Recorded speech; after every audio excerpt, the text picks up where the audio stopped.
Have you ever been in those conversations where it says, "Who put the pineapple on the pizza? Who did this? Who did that?" Tonight we're diving into the greatest kinds of controversies like that. The kind that can ruin a dinner table, split up a group chat, or somehow still end up with everybody laughing. That's the goal, right? Debate, check it, and find out why things are what they are, at least why we think they are.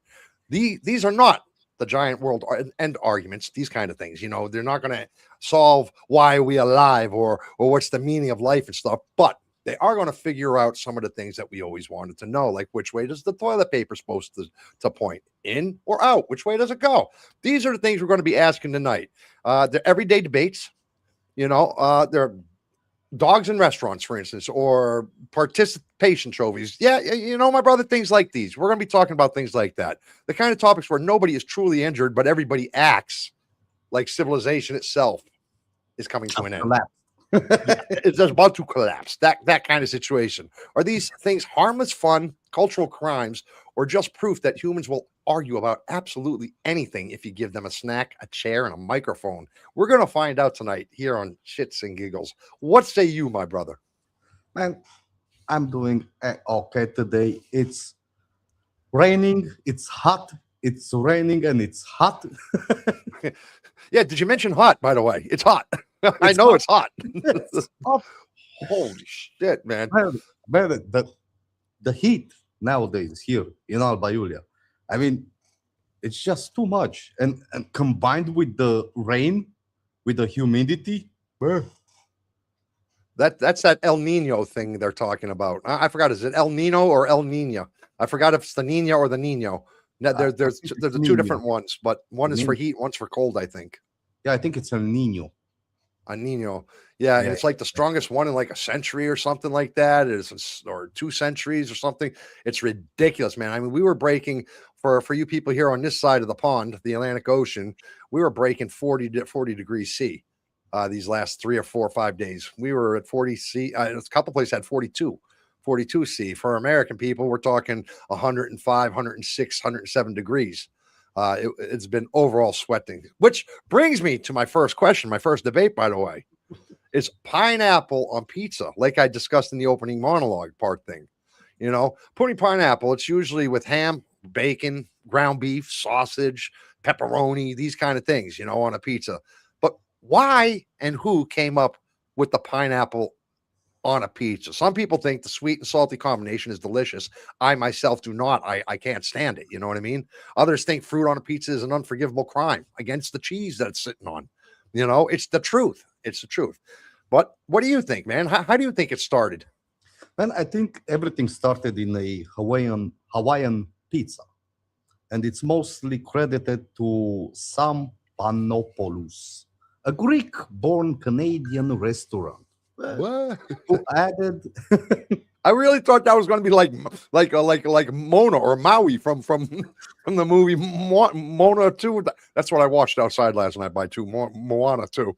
Yeah, okay. Now by a Greek Canadian?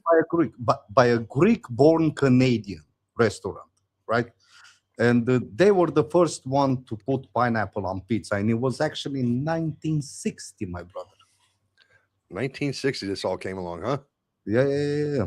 Well, I'm glad I didn't have to endure that for too long. I was born in 1967, so I mean, them poor bastards had to suffer for 7 years. I think it's just it's an abomination to a pizza. But I personally think it's it's horrible. It's horrible. I mean, but who eats pineapple on their pizza over in the chat? I'm curious to know who eats the pineapple on pizza. I mean, I've met 1 or 2 people who do. I think my mother is one of those people who like it. Oh, really? I think so, but I don't know. Pizza shops and family takeout orders. These are the social media food arguments. These are all the kind of things that anybody argues about this kind of stuff, right? You don't really have this debate at home because your wife, or your girlfriend, or your brother, or your sister, no, don't do that to the pizza.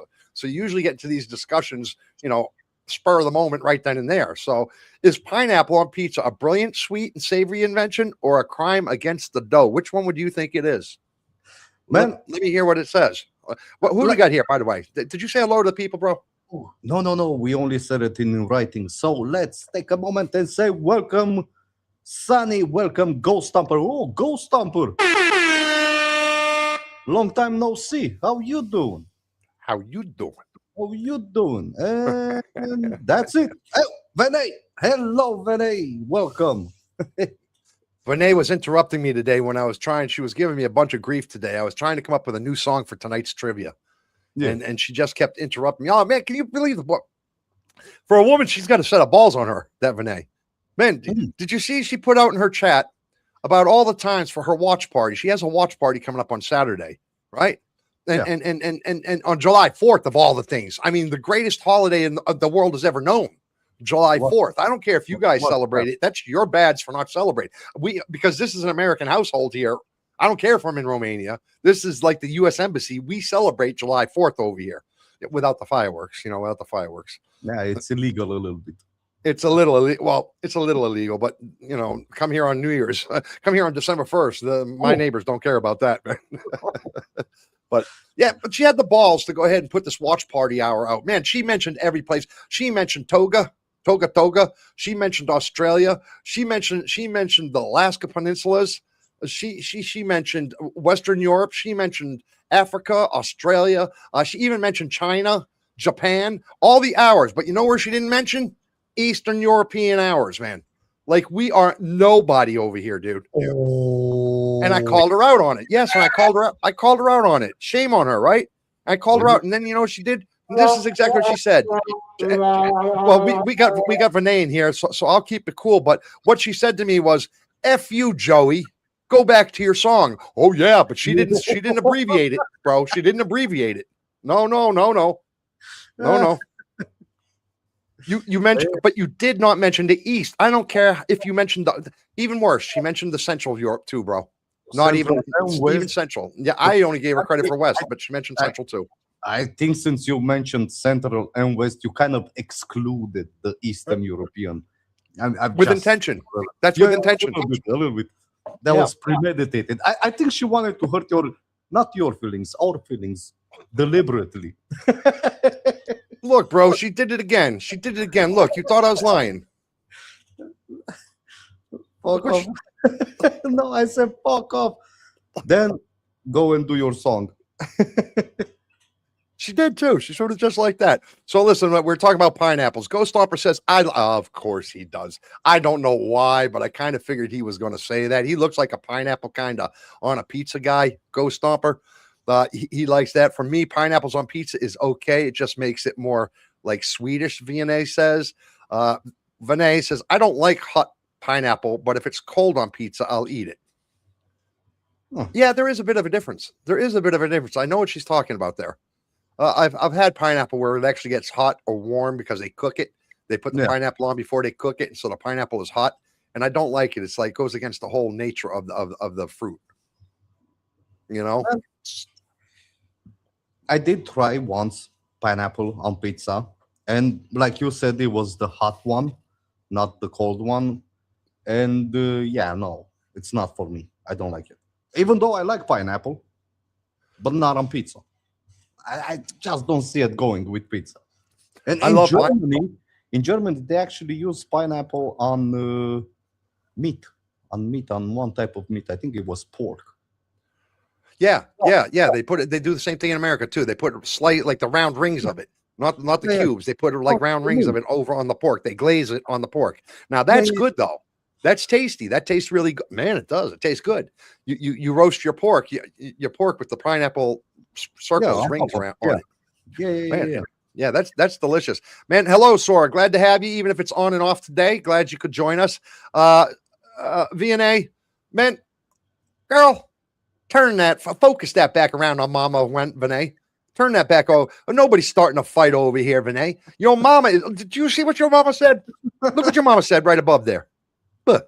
So I'm just trying to say, I was being nice. So, man, I'll tell you what. So we have one, and so basically it's a hit and miss, right? Ghost Stomper likes it. VNA can live with it. Vinay really doesn't like it. You and me are against it. Yeah, mostly against it. Yes, mostly against it. So okay, we can live with that one. We can do that. How about is a hot dog a sandwich?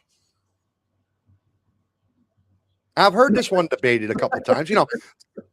Well, the debate whether a hot dog counts as a sandwich, it's because it's meat served inside of a bread, right?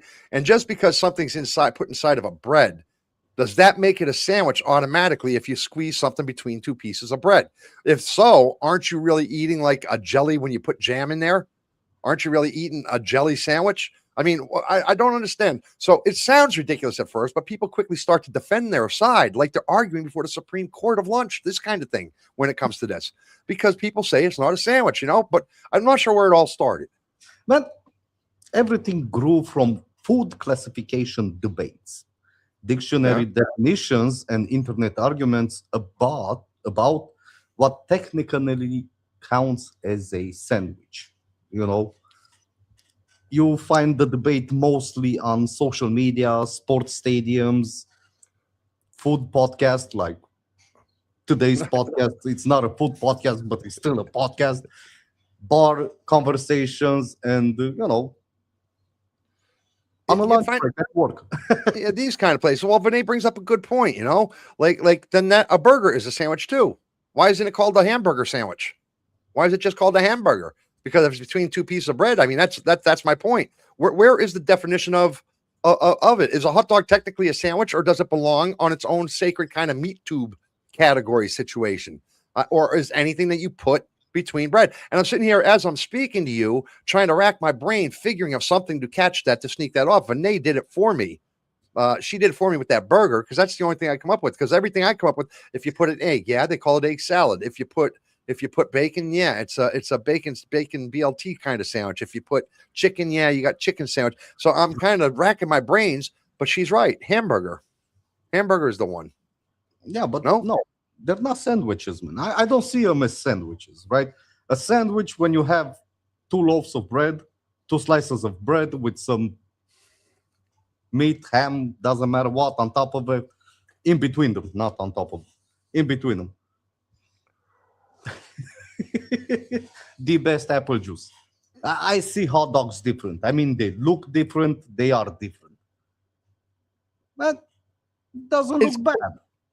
it looks like the foam you see on an ocean. Look at it. Yeah, a little Yeah, bit. but colored. Mm. You have to stick to apple juice. Man, I'm taking some medications. I can't drink apple juice. Apple juice is not good for medication. So I made myself a smoothie. It has raspberries in it, blueberries, melon, oranges, honey, grapes. Yeah, I think that's it. Strawberries and some strawberries. But I got the raspberries, putting raspberries, and the raspberries were all moldy, and I just bought them yesterday. Son of a bitch. Man, And did they're all moldy. did you find everything you need yesterday from the pharmacy? Uh yeah. Yeah, we got what we needed. Yeah, we got what we needed. We got what we needed. How you doing, upper room, Pete? You have that juice. Yeah, yeah, I do. I got the juice, brother. I got the juice. You know why? Because I ordered myself a blender. I've been wanting a blender for a long time, and I ordered a blender about 4 weeks ago, and it just got here when I was in the last day of the hospital. So I couldn't wait. I came home and I just, bam, just sat there and been making up smoothies since yesterday and today. So, man, a hot dog, that's not a sandwich in your opinion. It's not a sandwich in my opinion either. No. I don't see it as a No, sandwich. but here's the odd thing about it. A hot dog is basically bologna, right? It's basically pariza, as you would say here but it's rolled up pariza. But that's what a hot dog is. Not quite. Yes. Here in Romania, yes, that's exactly. Okay, But and if you took that and you put that on bread, yes, that would be a bologna sandwich. yes, Just one is round and one is Yes. flat. yeah. Problem solved. Hot dog is a sandwich. No, the bun is different. It's a different type of bread. So now it's the type of bread that makes it a sandwich. Everything is different about it, man. Yeah. No, I don't see it. I refuse to see it as a sandwich. I refuse to. No. I mean, well, if you don't see a hot dog as a sandwich, what do you think about dogs in a restaurant? People bringing dogs into a restaurant, a cafe, a bar, patios, these kind of things, food service places. Dog owners often see it as a normal kind of friendly and harmless behavior, that thing. This is their buddy. They're with me. They're not hurting anybody, especially those outdoor cafes. But other people worry about the allergies, the sanitations, the barking, the fear of dogs, the pooping, and animals being too close to their food. They worry about these kind of things, but at some point in time, somebody had to say it was okay. Yeah, man. As a pet culture, as the pet culture grew and outside dining became more popular, more business began allowing dogs in public dining spaces, especially patients and casual cafes, right? Um, but you find that more in city cafes, outdoor patios. How do you pronounce that? Patios. Patios. Patios. Patio. Patios. Așa. Restaurant review sections, right?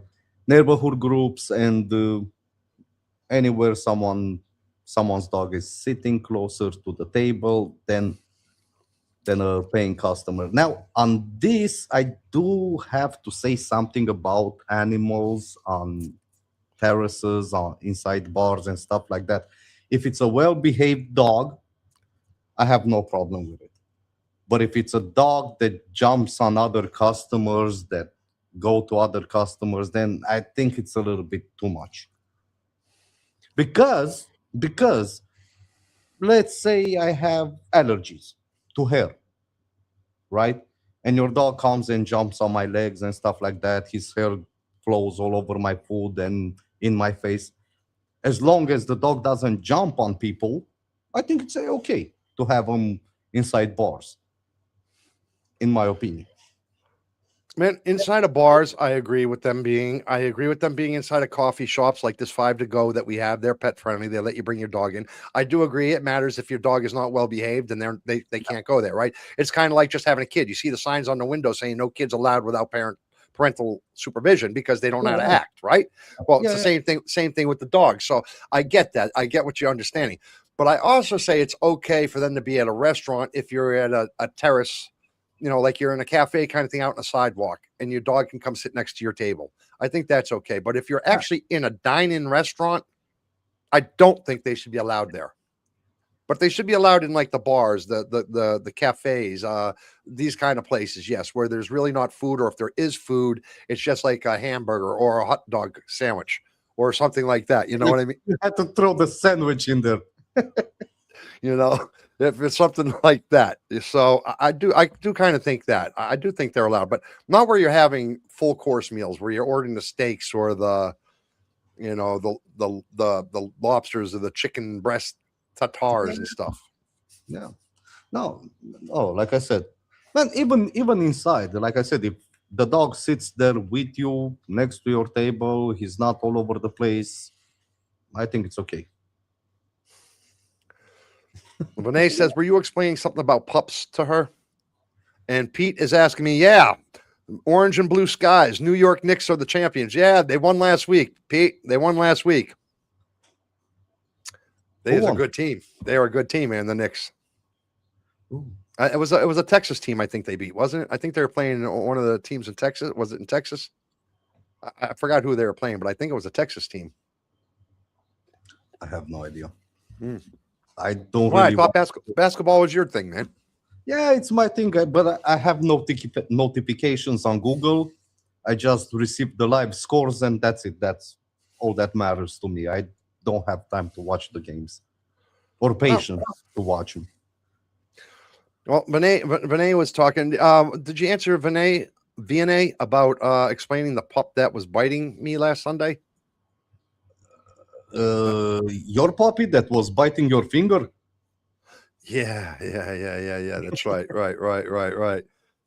And Vinay says the dog hair still drops everywhere. Kids run around and still fly all over. Trained dogs for blind people stay in one spot. So only if it's for someone blind or something like that. Well, see, that's a law in America. That's a law in America. It's called a service dog.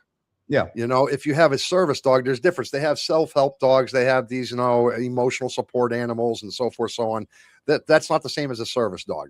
They have a law with a service dog. If your dog is a recognized service dog, he is allowed to go with you anywhere that you go. He is allowed to be with you. It doesn't matter, public or not. He has the same right as you to be there as a service animal. And they are very well behaved and they are trained specifically for that. So I agree with Vinay right there. Yeah, they beat the Spurs. Pete said they beat the Spurs. Not sure where the Spurs are from though. I is not a basketball player, Pete. I like American football. You know, that's too urban for me. Hey, punk, should you be allowed to bring your fish pet to the restaurant? Yeah, sure. Oh, yeah, sure. Why not? And it's not your fish pet, it's your pet fish. Fucking Romanian. Always getting that shit backwards, man. I got every one of you. You're always saying shit backwards. It's the best way to do it. Get people confused. Make them wonder. Make them wonder, right? Yeah. How about this is one that gets to me. This is one of the ones that get to me. Participation trophies, you know, giving kids awards or medals or trophies just for participating instead of only rewarding the winners, first place, second place, third place. You know what I mean? These kind of things. You know, why does it bother me? Because the supporters say it encourages children's, right? It encourages them. I don't see it that way. Rewards the effort. I don't see it that way. And it keeps them motivated. I don't see it that way. I see it as it's like giving them something for nothing, for failing, for you. I see it just the opposite. It holds them back from trying harder because they know they're going to receive something anyhow. You know, critics say it weakens the competition, for instance, and teaches kids that showing up deserves the same reward as winning, and it simply doesn't. And I think it's just as important for a child to learn how to accept a loss as it is to get a win. Yes, that's a very, very good point. But at the same time, in youth sports at school programs, increasingly started using this type of participation awards to encourage them in a way. You know, it reduces disappointment. You don't walk home empty-handed. You know, and Try harder. Try harder. Isn't that what you said about Vinay in the trivia? Didn't you say about the trivia? Hey, and not about Vinay, but everybody under Vinay? Yeah, try They harder. should have tried harder. Yeah. Well, they should have tried harder, right? Instead, they bullied Vinay into giving up her points. Ches did actually, in particular. Oh yeah. He was all over it. He was all over it. Let's start from scratch. Let's start from scratch. No, try harder. Yeah. But where you would find this whole thing most debated, you will find it in parent groups, youth sport leagues, schools, coaching circles, and anywhere where it involves kids nowadays. But in my opinion, the participation trophies should disappear. Most definitely. I think so too. I do not agree with participation trophies. That's Joey's opinion. I'm sticking to it. But my question to the chat, and I'd like to get an answer from it, is: do the participation trophies really encourage the kids, or do they make winning meaningless? Honestly, I mean, and I'd also like to hear from VNA about her because she is, of that age right now that they're talking about where it's good, it's bad, or where it's necessary or not. So, what do you guys think? Should participation trophies only be given to like the first, second, third place winners and all the others, tough luck, do better? And VNA, specific to you, what do you say as a child? If you do something, you don't win, should you get a trophy or not? Would it make you try harder? I'm curious to know. Close enough to 30 minutes, man. I don't care. Bay, you're 7 minutes away. I cannot see the clock. I do see the clock. I don't. You should have said something to me. I tried to warn you. You didn't try to warn me. You just said, man, it's close enough. I'm go for it. So, all right. So let me see. We have, did I say hello to Tara? Hello, Tara. If I didn't say hello, Tara, I got to say hello to you, Tara. How are you? Let me see. Hello, Tara. Upper Room says, I learned more from heartbreak than wins. Taking the L's makes you stronger. That's very true. The L's are being a loser. And VNA says, yeah, take the L's, man. Take the L's. Very good. And see, that's coming from a kid. So, man, my mouse is not working right now, and it's driving me nuts. So, yeah, the Upper Room TV, you have a point. Let me see what's happening here. Let me put it up here for everybody to see. All right. Upper Room says, answer: participation trophies should be given to those who clearly couldn't cut the mustard. So you agree with them, Pete? Yeah. Pete agrees with giving the participation trophies. I guess he was one of those guys that couldn't cut the mustard. and he feels he needs a participation pro trophy. Pete, why would you feel, honestly, why do you feel that they should be due a participation trophy? If they didn't do well, why should they get anything at all? Out of curiosity. And should be given to those who clearly can't. Yeah, okay. So, and we got let me see.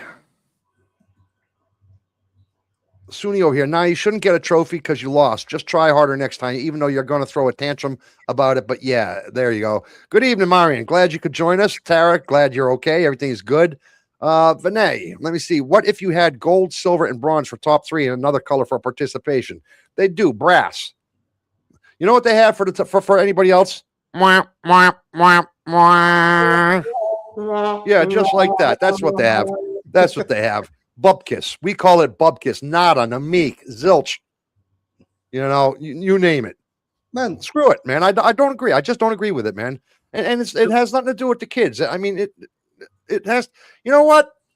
I think that also it not just is about the kids. When you're giving the kids participation trophies, right? I also think you're taking a teachable moment for the parents to be parents to their kids. You know, this is a time that parents should step up and say, hey, you don't get something if you don't try hard enough. Take the loss. Be an adult about it. You know, losing gracefully is just as important as winning braggadociously. Is Kashmir around? She is. I do not know about it. Why? Because I was curious on her opinion on this one. Well, Kashmir is one of those millennials who doesn't believe in spankings. She's one of those people who believe in saying it's okay to cry whenever you want. And I'm just the opposite. I see my boy is 10 and a half years old. When I see him crying over nothing, man, I'm all up in his face. What are you crying for? What are you crying for? I'm doing to him like my parents said, you want something to cry for? I'll give you a reason to cry, kid. You keep it up. You keep it up. Otherwise, stop the tears. No, if you're a little girl, you can cry, but little boys don't do that. So me and Kashmir are clash with these kind of things. You know what I mean? We clash. So she thinks, and I happen to know the answer to what she thinks about this because we just kind of went through this with his soccer team, you know, with the soccer team. Now they did win first place, so they got ribbons and they got a trophy. That's okay, right? Congratulations to them. Yes, his team did win first place, but you know, the other teams were around looking for the ribbons too. What for? There wasn't a first, second, third place in this thing. It was just the winner. One team. One team, like the Knicks, you know, like the Knicks were. It was one team. That's who won. So then the other kids were upset about it on the other teams. And there was a discussion not to give out these trophies anymore because it was upsetting the other kids. And I think that's the whole mentality that I'm saying. You're taking away parents. You're taking away what it says it helps motivation. I'm saying it hurts motivation. What now? These kids that just won, where's their motivation to try harder, to do better if they're going to take away their ribbons next year? To train harder, to make sure nobody takes away their trophies. That's right. That's right. And that gives the other team motivation to be better, to get the trophies. Right? Okay, let me see. Pete says, can I give you an example? Man, we're letting this chat go too far, bro. I'm way freaking behind. Can I give you an example of what I mean, Joey? Of course, Pete, you don't have to ask. Vinay's being mean to me again. Sina, hello. Happy Thursday. Is it really, though? What makes it so happy? Tell us about it, Sina. Glad to have you. Example, if you got no arms and you enter an arm wrestling. Oh, boy, I almost don't want to finish. This is Pete's example. If you got no arms and you enter an arm wrestling competition and come 47th out of 50th, you should get a participation trophy. No, because I think you cheated. A little bit. I think you cheated somewhere. So I think you should be banned and actually probably be made to never be welcome back again, to be honest with you. So welcome, Suni. Welcome. Everybody's being nice to Sina. Thank God. Sina, be careful of Vinay. She's being very, very, very, very mean these days. So stay on her good side. Stay on her good side. On the bad side right now. So that's why he's telling you. He's warning you. This is a marathon in Durban as a child. I almost died, but I got a medal at the end, and it made me proud that I didn't give up halfway.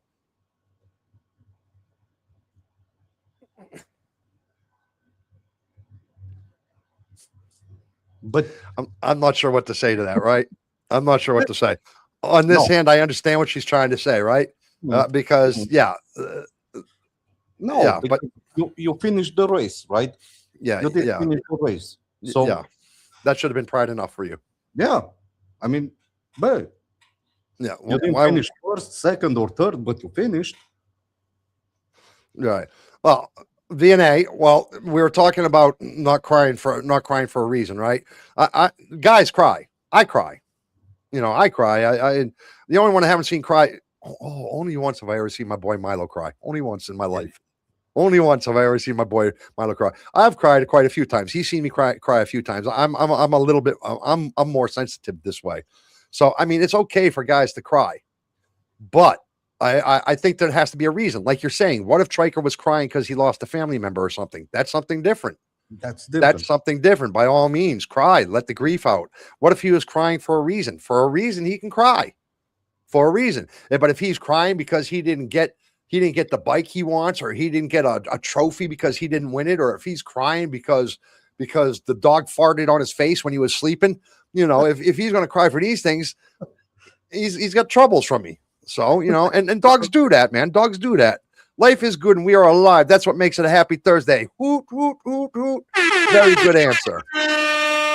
Very good answer. That's the truth. It's okay. I'll try to make my mother nice again if I could. Thank you, VNA. Thank you.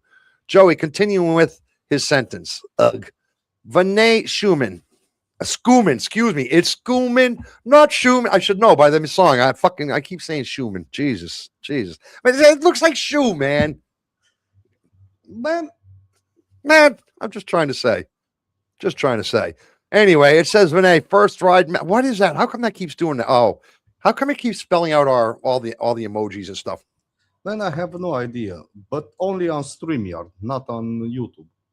No idea. Your mother left us. Oh no, she's right there. VNA. Don't be mean, mother. There you go. Thank you, VNA. Mother, don't be mean. Listen to your daughter. They know best. Ooh, man. I think I'm losing Joeyism. I think I'm losing some Joeyism. But Yeah. this one's right up Pete's alley. How about this one? Movie remakes and reboots, old movies, TV shows, and franchise being remade, rebooted, continued, or reimagined years later, this kind of thing. Why is it controversial? It's some fans love seeing old favorites return with modern effects, for instance, new actors. But they've gone this whole DEI actor thing. They take a white character, turn him into a black man, or a black character, turn him. Well, you don't see too many black characters being turned into white men, but it does happen. It does happen like this. And they just change it. So I don't agree with this kind of situation where they change races, religions, and this kind of thing. Jesus should look like Jesus. Jesus shouldn't look like Kobe Bryant. It's the first name that came up to mind, man. I'm just trying to say he shouldn't look like him. But others think studios are recycling nostalgia, for instance. You know what I mean? Because they've misplaced the imagination. So it's like, what is rebooting? I mean, what does it start? How did this happen? And so forth, so on.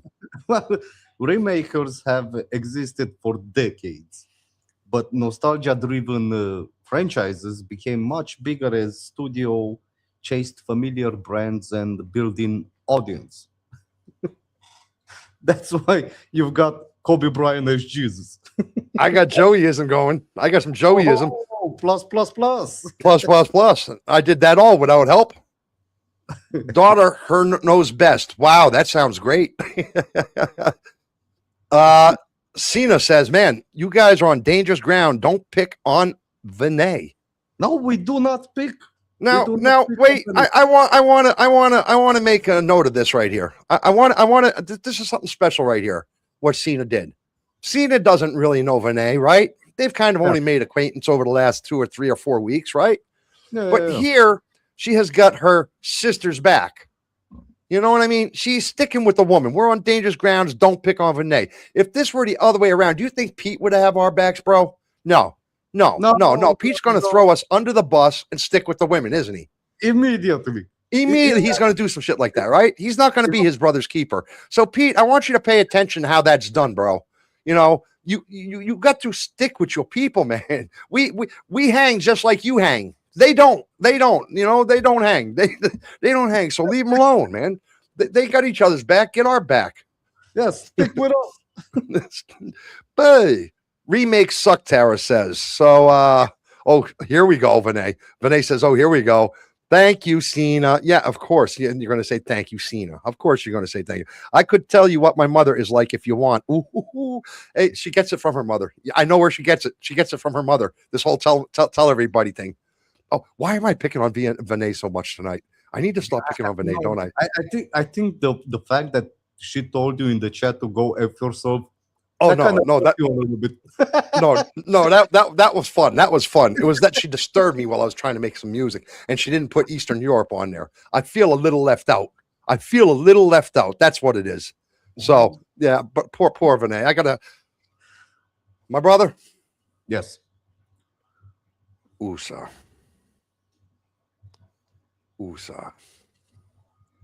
No more picking on Vinay. I am a Vinay lover as of right now.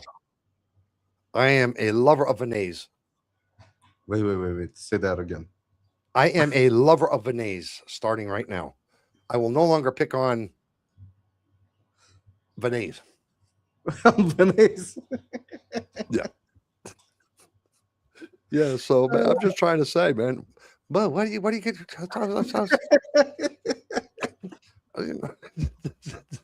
So I just don't know, man. So all right. So it was, let me see.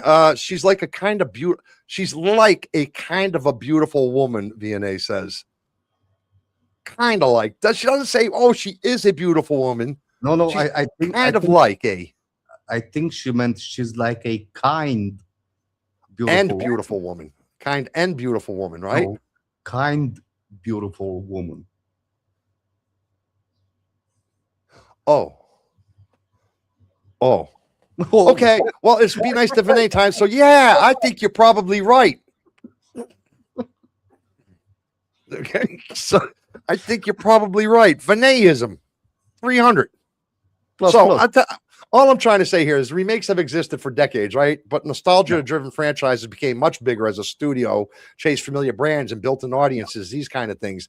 And it's most debated in more movie forums or YouTube channels such as Pete Swagger's Upper Room, these kind of places. So they're debated here. My question for the people in the chat is: are remakes a fun way to revive classics, or proof that Hollywood needs a nap, a notebook, and needs to come up with some original ideas? I mean, which one do you think it is when it comes to the remakes? Personally, I think there's a lot of good movies that were made like in the 60s, 70s, and 80s that I will not watch myself because they're too old. The film, the cinematography, the film quality, you name it. It was not there, right? It's not too interesting. But if they are made with today's technology, they're quite interesting and they're fun to watch. So I do understand taking these older classic hits and redoing them. I do understand that. What I don't agree with is them, like I said, changing genders, religions, changing color, you know. I mean, for fuck's sake, if you're gonna have a black guy on a show, at least if it's a white captain, if it's a white like Captain America, they replace him with a black Captain America. You don't have to be one extreme or the other. You could have put a Muslim in there, a fucking Moco Choco guy. You could have went kind of in between. You could have made both happy, right? The whites and the blacks. You didn't have to just go from one extreme to another. This kind of thing. So I just don't agree with it. I just don't agree with it necessarily. So no, please don't remake. The lack of imagination. Some are good, but not all of them. Yeah. Not all of them. I agree with you, Cena. I agree with you, but I do also believe that some of them are a good make. What do you think, brother? But I'm not too much of a movie guy.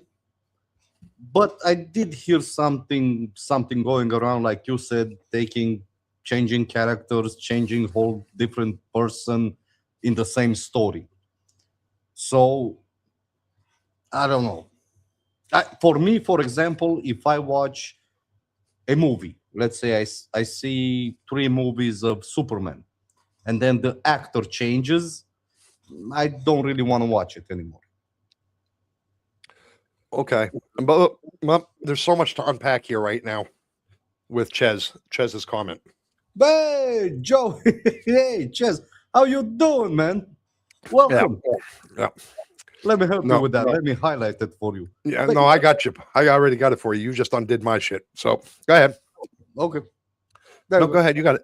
But Joey, good to see you back, man. Yeah, I forgot to say, it's nice to be back here, man. Tonight we have our trivia. It's nice I'm out of the hospital. We're back in the studio getting this thing done. We have trivia tonight. I did a new song today for tonight's trivia. I've been busy at it. I reset the leaderboards all down to zeros, but I left everybody's places where they were. I kind of compromised. See, see what I mean? Compromise, not one extreme or another. So I left the pictures up there, but I took the numbers away, right? So this is what I did. And by the way, Ches, we discussed earlier while you were not here. Vinay called you a bully. Just want to let you know. Joey, good to see you. Glad to be back. Thank you very much. And Milo, you look like a Greek god. This is a little on the feminine side. Yeah, this is a little on the feminine side, man. Because to me, you don't look like a Greek god, bro. I love you, but I'm not calling you a god, man. I think you're just jealous a little bit right now. No. So you have to look past your jealousy. Accept me as a Greek god. Thank you.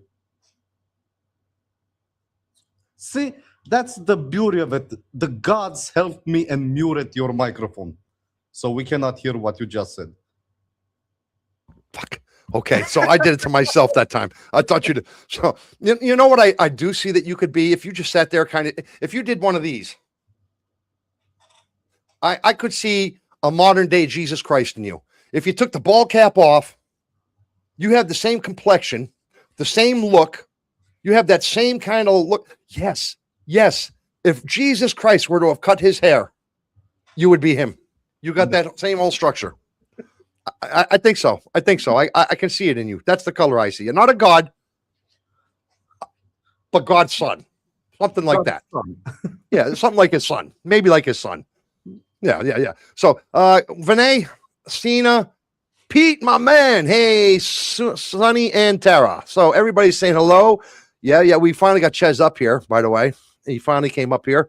Took a little pushing, but we got him up here. Don't try to make a movie like Gem and the Holograms and turn it into something weird. Yeah, welcome back to It's Not Okay TV. Too late, Vinay. That movie sucked.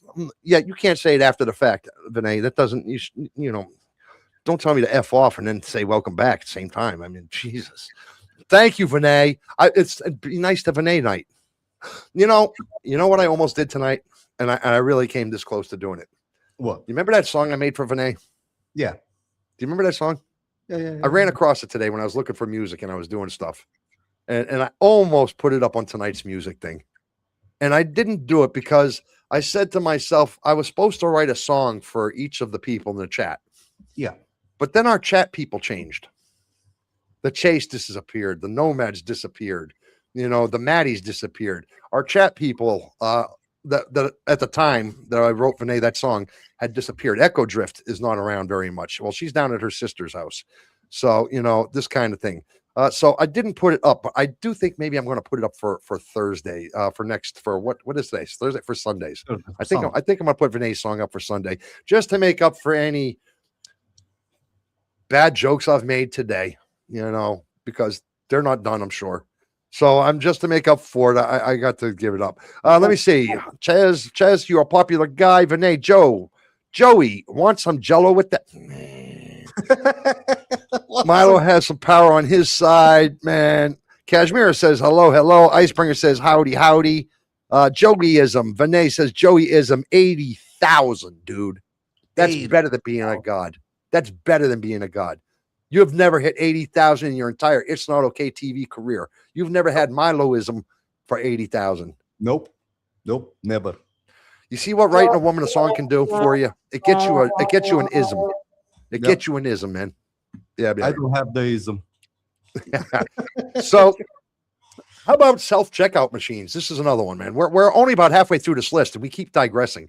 How about self-checkout machines?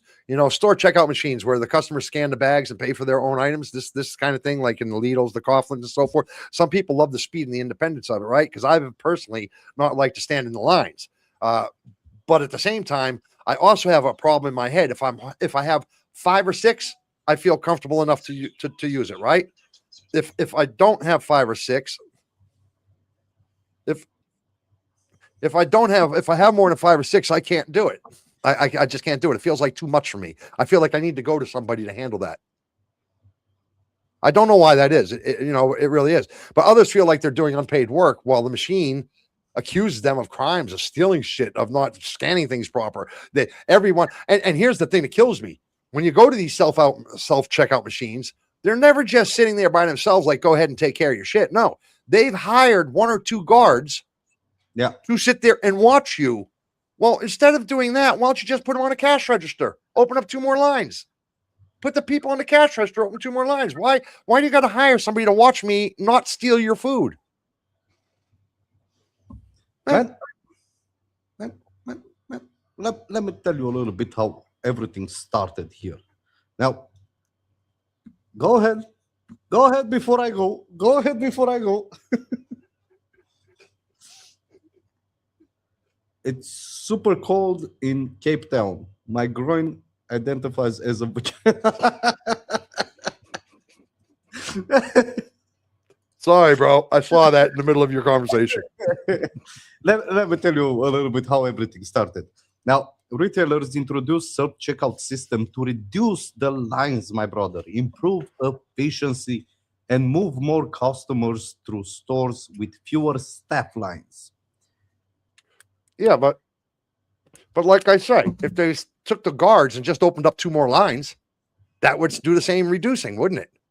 When at the self checkouts, if you want a pack of cigarettes or if you want to buy a can of beer, you can't do it. No, until they come over and scan your ID and check your ID. These guards. Yeah, that's the beauty. For me, when it comes to self checkout, it's a love and hate situation. I love them, but I hate them at the same time because they're always free. They're always free. There's always one free for you, waiting for you to check out. Right? That sounds like Kashmira. Let me finish. A love and a hate waiting for me to check out. I mean, it sounds checkout online. I'm going to start calling her checkout. Oh, if she comes joins us on the superhero, she can be checkout woman. Oh yeah, yeah. She's gotta have a casket. I'm sorry, my brother. Go ahead, man. It's a love-hate thing with you. Go ahead.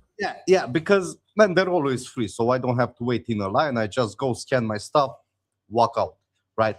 But then here comes the problems, like you said. The machine says, man, it's not the right weight for a liter of milk. But it is a liter of milk. Yeah, but I feel it different. It's a liter of milk, and they refuse to accept that liter of milk. And that's when you have to wait for an employee to say that it's okay. And then you have to call him back because you have a beer and they have to check that. In this situation, I hate them. But at the same time, if I don't have alcohol with me and the machine works properly, abuso. I love them. Do you think they're really doing it to be a convenience, or do you think they're doing it just to cut down their costs, to like have us be part-time cashiers? And I don't know. Pete over here in the chat is saying apparently they don't have that in South Africa. Listen to these guys talk about self-checkout. Would that ever work over here? I don't know if he's being serious or not. Man, you guys don't have self-checkout in South Africa, Pete. Is that what you're trying to say? They don't have those aisles? Wow. I can't believe that I live in Gypsyville. They have them, and yet they don't have that down in South Africa. Yeah. It's no different. Man, I think first of all is to reduce costs, right? Because this way, but at the same time, like you said, they still have a person or two people watching, making sure that you're not stealing, or to be there in case you need them to check one of your items or approve a alcohol beverage or something like that. But at the same time, you have 4, 5, 6 machines and 2 employees, right? Yeah. So it is faster. It is efficient for the store. It reduces costs. I guess you could look at it that way. Vinay says no. No. VNA says no, we don't. Yeah, we don't. Vinay says no, it will not work in South Africa. They will find a creative way to loot. Tara says, I think they're going to replace cashiers in the future And the hillbilly says, "Fuck, those guards are paid less than employees. They're typically contracted, which means you have a worker that can watch multiple cash registers and never ask for a raise." Okay, No, I'm not familiar enough with the no, pays to dispute or to no. neither deny or confirm, but Usually it's the store's employee, it's not somebody else. It's not the security company looking over the machines. It's an employee from the store. or both. Like Lidl has both. It has a security guy and an employee. Yeah, but only the employee checks your items or approves your alcohol or something like that, not the security guy, if I remember correctly. Might be. How about tipping? This is something Tipping. tipping is something that's much different in America than it is here in Europe. I mean, Yeah. in America, they tend to automatically put 15, 18, 20% onto your bill. Automatic. Like your bill comes and the tip is already included. Well, I think that's just downright thievery. But the practice of giving extra money for services, especially in restaurants, bars, delivery apps, things like this, cafe, salons, ride services. I mean, it has become a thing, where everybody you're supposed to tip. I mean, there's times I've had to call people saying, "Am I supposed to tip this person?" Because I don't know anymore. I don't even Yeah. know. Some say tipping rewards good service and helps workers earn more. Well, obviously, it helps them earn more, right? But Yeah. others say businesses should pay proper wages and stop making customers solve the payroll. And I agree with that too. Pay your people well enough. That's their job. That you shouldn't see. For me, I think tipping is a good thing. On Yeah. If your service, whether it is car ride, whether it is in a restaurant, whether it is in a bar, if they are serving you good, well, and your food comes out hot, it comes on time, it's what you ordered, the friendly with service, it made your overall uh, experience pleasant, then I Yeah. don't think there's anything wrong with tipping. Yeah. For me, I always give 10% here in Europe, and people are like, "Man, that's a lot." They're like very happy with 10% of a bill here in Europe. Man, try giving 10% in America, and they're going to call you a cheap ass, tell you not to go out to the restaurant anymore. You can't afford to eat. You might as well not go out. They want 20, 25%. That's ridiculous. That's absolutely ridiculous. Why would I pay that? And I go for $100 meal. I have to pay 125 late, 100, and they say, so it's the server can make more money. Okay, well, my whole meal took me an hour and 15 minutes, hour and 20 minutes to sit there, hour and a half, let's say, to eat. Me, my wife, whatever, my kid, hour and a half we spent there. Okay. I saw the lady, she probably came and spent maybe a total of 10 minutes at my table, 15 minutes at my table. Out of that whole time, she spent 10 or 15 minutes on me. She had other customers on me. I'm supposed to pay her $25 for 10 or 15 minutes of time with me? That's ridiculous. That's Yeah. ridiculous. I'm sorry. And now I don't take it away from them. I'm not trying to take away from their job. I know it's a job. They deal with some shit. I get it. But that's not my problem to supplement your income. So that's my opinion. But how do you think it all got started? Man, it's a little funny because tipping actually grew from European customs and became deeply rooted in America. So everything started in Europe, but it's a big thing in America, right? Yeah. And in service industries, especially in restaurants and hospitality. Now, man, to be honest with you, here in Romania, when I tip a when I go to a restaurant or at a bar, when I tip because I like the food. It was delivered nice. The staff was friendly, smiling, happy. You know, Yeah. that's when I tip them. If I have somebody just throw the plate on my table and walk away, no, I'm not tipping because that's what tipping is for. It's for the service that you receive. It's a Not thank you. for the food. Yeah, It's a thank you for yeah, making my experience yeah, pleasurable. exactly. It's not on you to pay the waitress salary. It's not your duty to do that. That's Like right. it's in America where it's mandatory, right? That's right. And I mean, even it's not legal. I mean, it's not legally mandatory. It's not like it's a federal law you have to tip, no, but you're so guilted into it that yeah, it kind of is mandatory. yeah. And I saw a lot of videos on the internet with Uber rides where the driver refused to open the doors because they would not tip. Yeah. And man, I paid for the ride, but they would kill me in America. No. Another thing, when So right now in Greece, when we went to the restaurant, I paid with card, right? And the waitress said he gave me the machine, and he said you have the option of tipping if you liked our service, and he showed me from 5% all the way to 20%. If you feel like tipping, just press how much, and that's it. He did you didn't press? say, Did you press? yeah, I pressed the 10% like you would usually do. I think 10% is kind of fair if the service is good. If the Man, it service is was good. decent, It was I good. have no problem giving 10% as a thank you. Hey, Yeah. thank Yeah. you for making my night good, or making my ride good. I have no problem with that whatsoever. I Yeah. really don't. I used to deliver pizzas. I relied on tips too, but I never tip shamed somebody. Jesus Christ, I might have complained when I got away from them back with the guys. Jesus, they Yeah. only gave me $1 when everybody else would give me $3 or $5. But at the same time, I never made anybody feel bad. If they gave me $1 or didn't give me anything, I was always thank you, delivered the pizza, and get on my way. That was it. Your job. That was your That was job. my job. You get Yeah. paid to do that. Everything else is extra. But So should nowadays, if I know correctly, in America, the wages for restaurants, waitresses, and stuff like that are very low. They're around $4. They're just slightly over half the minimum wage. Yes, they're slightly over half the minimum wage, which is wrong. Yeah, That's wrong, what I mean. but that's a law that's wrong. See, they should be paid minimum wage at minimum, like everybody else. I don't care. They should at least get minimum wage, and then they can decide if they want to work there or not, and make more money with their tips or Yeah. not. Yeah. I think that's wrong. That's wrong that they're allowed to pay them half a minimum wage. So my question is to the chat: should tipping stay as a reward for services, or should it be replaced with better wages and clear prices? Let me see what we have going on over here. Better wages, clear prices, and tipping optional. That's my opinion. I'm with you. Ches says we do have self-checkout here in South Africa, but you'll be checked into a special inn with metal bars and a bedmate that makes you wash his socks and call you his wife. Cena says here here where I live, tipping is very important. It is expected whether the service is good or bad. Yeah, Cena. Yeah, I get you. And me being American and living over there, I understand where you're coming from, and that's just nonsense. That's just plain old nonsense. Especially if the service is bad.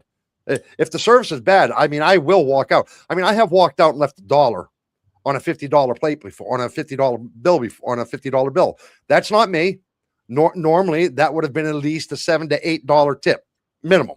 Usually, probably a $10 tip on that. Okay, would be something like that for me on a $50 meal. But I left $1 because the service was horrible. I didn't walk out without giving nothing, but I gave $1. Why? Because to me, that was more insulting than it was not giving anything. Giving nothing, they're just calling you cheap. Giving $1, they're looking at you and they're saying, "What the F?" And I'm saying that's the service you gave to me was $1 worth. I'm making a point. See how you feel right now? That's how I feel. That's how I felt. Exactly. That's how you made me feel in my experience in your dining establishment. Yeah. So I'm happy to tip. Ches says, I'm happy to tip, but they shouldn't be relying on tips to survive. That's disgusting. I agree. Yeah. I live in the tipping capital of the world, Cena says. Yeah, in Las Vegas. Cena, wow. Okay, that makes sense. Okay, why does it make sense? Have you ever been to Las Vegas, Ches? How does that make sense to you? Movies. Hollywood movies, right? Yeah. Got to be the Hollywood movies. How about, and I'm guilty of this once in a while, adults wearing pajamas in public. People going to the stores, to the airports, schools, gas stations, or restaurants wearing pajamas, for instance, or the slippers or sleepwear. Today, I went to the store twice with my slippers. I have been known to go out of here at 2 o'clock in the morning to get to the gas station in my pajamas to go get a pack of cigarettes. I'm not getting changed and throwing on my shoes and everything just to run down to the gas station a mile away in my car, get out, go to the cashier, get a pack of cigarettes, come back home. I'm not getting dressed for that. I don't give a shit. So, in my opinion, I would not go to the airport with it or school, but to run out for a pack of cigarettes or a milk or some eggs in the morning or something, man, I have no problem seeing people in pajamas or slippers to run out and do it. And I don't think that says anything bad about them either, to be honest. In fact, if anything, I think it makes me feel more like they're pragmatic.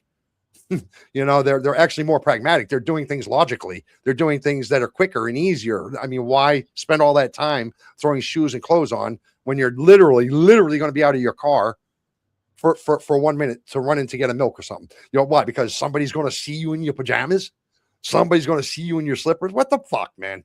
That's ridiculous. That's ridiculous, man. So that's ridiculous. So I'm saying some people see it as a comfort, freedom, and not caring what strangers think. That's me.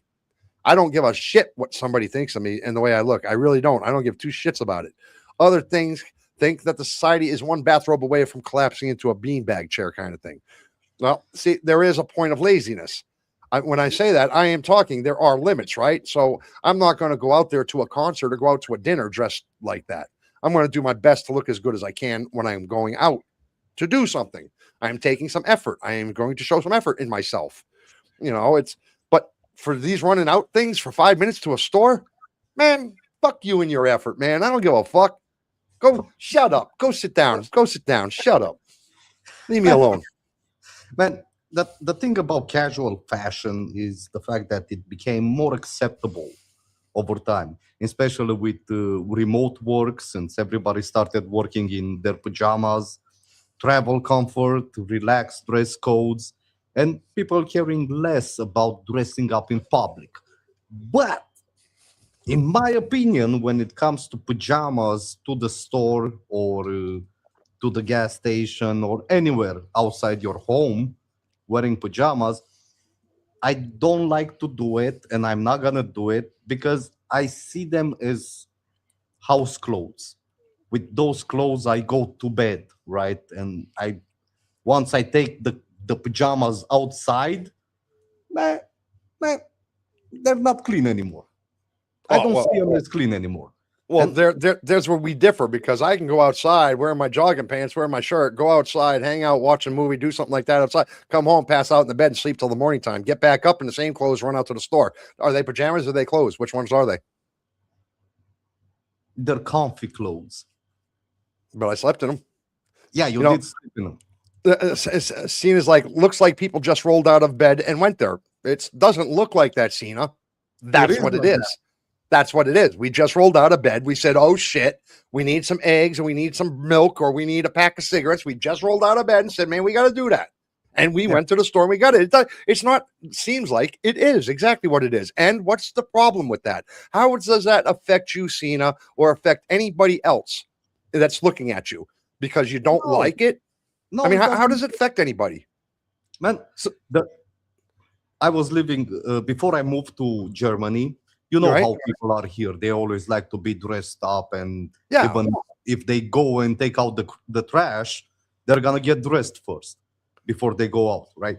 And the moment I moved to Germany and I saw how Germans dress and how they go outside, I was like, well, impossible. I would never do that. Took me about half a year, and I embraced it. You know, working on the car, right? I was working on the car. I was oil everywhere. Nasty clothes.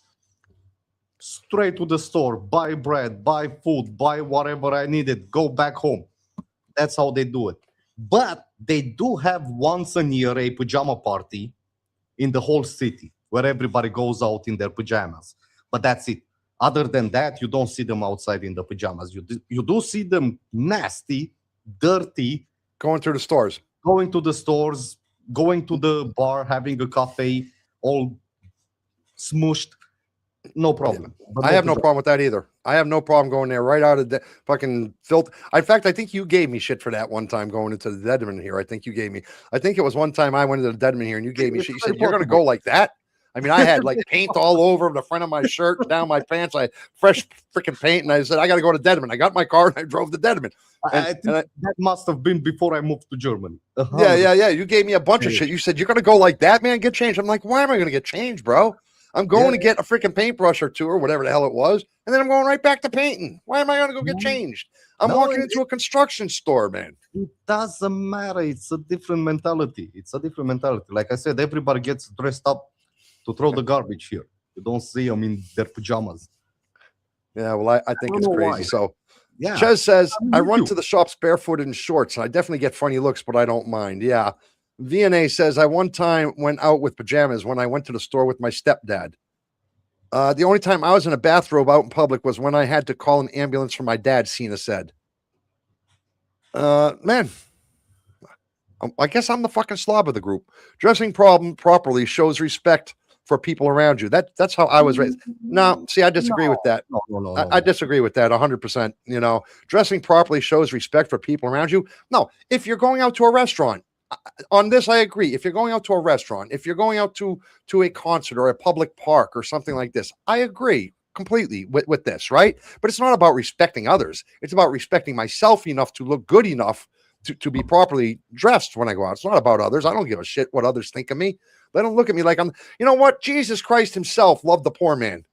Jesus Christ himself. God likes the poor man. Now, it doesn't matter what they wore. You didn't, there's no, that's one of the reasons I can't stand religion. That's one of the reasons I hate religion because, man, true story. I'm going to digress here for a second because this was one of the things that turned me off from religion way back when I can remember I was about 12 years old, 13 years old.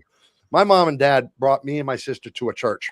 It was a Protestant church or a Catholic church. Excuse me. My dad was Catholic. I'm Protestant. And we went to a church and there was this couple, a guy and a lady and a kid. They were in the back. They were sitting in the back of this church, but they were poor. Everybody knew them in the town. They weren't quite homeless, but they lived like a breath away from homelessness. Their clothes were old. They had no money. They were very tattered, but they were very nice people, well behaved, right? So anyway, they came to this church, and I can remember sitting there with my parents. They were sitting in the back, and about 10 minutes into the sermon, the priest actually stood there in front of what must have been 100 people and pointed them out, directly pointed them out, and said, you know, excuse me, while it's nice that you come to praise the Lord and blah, blah, blah, blah, blah, it is not appropriate for you to come in that attire, those clothes, that apparel. It is not, would you please go home, get changed, and then come back? This kind of thing. Man, when that happened, I got up and walked out at 10 or 12 years old. I walked out with those people. My parents walked out with those people. And I never liked the church ever since then. Because who was he to do that? First of all, he degraded them. Second of all, they were minding their own business in the back. Third of all, they didn't have something better. They were showing up to show their respect for the Lord and love and everything else. I mean, how do you do that? So when to Cena's point, when it's about respecting others and stuff, man, worry about yourself. Worry about yourself. Don't worry about what other people say. Don't worry about the respect of others. You know, you treat others with respect. But you don't have to dress for people to show them respect, unless you're going to a funeral. And then I'd highly suggest don't go in some tie-dyes, short shirts and shorts or something. You know, don't do that. I mean, on these kind of things or a wedding, yeah, you can have some respect on these kind of situations. But and yeah, she says it's about going out in pajamas, about wearing pajamas. Again, what's that to do with respect to anybody? If I'm just woke up out of bed and I want to go get a bacon or I want to go get a milk, or what disrespect is that to go out in my pajamas? I don't get it. I don't understand. It doesn't compute in my head. You know what I mean? I get what you're saying, Cena, but it just doesn't compute in my head. Some people smell when they are dressed like that. Yeah. Wow. But we're talking something different here. We're talking something different. The smell. Here, the people stink really bad sometimes. They do, you know, the people. How do I say, my brother? You're more diplomatic. You're more diplomatic than me. Some of your neighbors have some odor. Yeah. I live like in the ghetto kind of thing area, and my neighbors, they work a lot in dirt and stuff and don't shower very much. And you get on a bus with them or something, and man, the smell of underarm sweat and it's horrible. It's horrible. I understand that. I understand when it comes to the smell. Yes, that is about respecting others, right? Because you are infringing on them. You are making it difficult on them. So that's a different story. That is a different story. But yeah, man. I mean, even myself. Have you ever walked in a store and actually think you smelt your underarm? Have you ever done that? Walked in and thought you smelt yourself and kind of been like, yeah. Walking around doing like that? Yeah, man. I just want to make sure, but it's not me. Right. But what happens when it is you? Oh, I can't get out of the store quick enough. Immediately, since I'm in the store. Yeah, absolutely. So anyway, that's what we're talking about. So the question I asked, are public pajamas harmless comfort, or have we surrendered the last shred of dignity? I guess for me, I say it's harmless. in a particular circumstances. Yeah, yeah. In particular circumstances. But I do agree with Cena on there are times that that respect is a thing. Funerals, weddings, restaurants. You Yeah. know, going to a friend's house, not a friend's like to hang out to smoke a joint or something. No, that doesn't matter. Oh, that you But can go in your pajamas, you no problem. go in your pajamas all day long. In fact, they'll probably be sitting waiting for you in their pajamas. But I'm Man, I'm sorry, my brother. See, Cena's made me feel bad now because I can't What? tell you how many times you've come over here and had me look like absolute shit. I knew you were coming over here and I didn't bother changing myself. I just met you at the door as I always am. I'm sorry if that was So, disrespectful to you, my no, brother. it's not because you're at home, right? And Yeah. if you come and visit me, I will be in my pajamas or I will be in my house clothes. I'm not gonna be all dressed up because I'm home, right? If we plan a dinner or something, well, that's different. I do get dressed, expecting visitors, but between friends, pajamas is okay. All right, man, move us ahead. We got to move ahead because we got our trivia coming up here in about 15 minutes, but we are moving very, very slowly. But Huh? we have to finish them. We don't have to. We can let them suffer and figure out the trivia on their own. I I mean, it's common sense in these questions, my brother. It's not like yeah, that's true.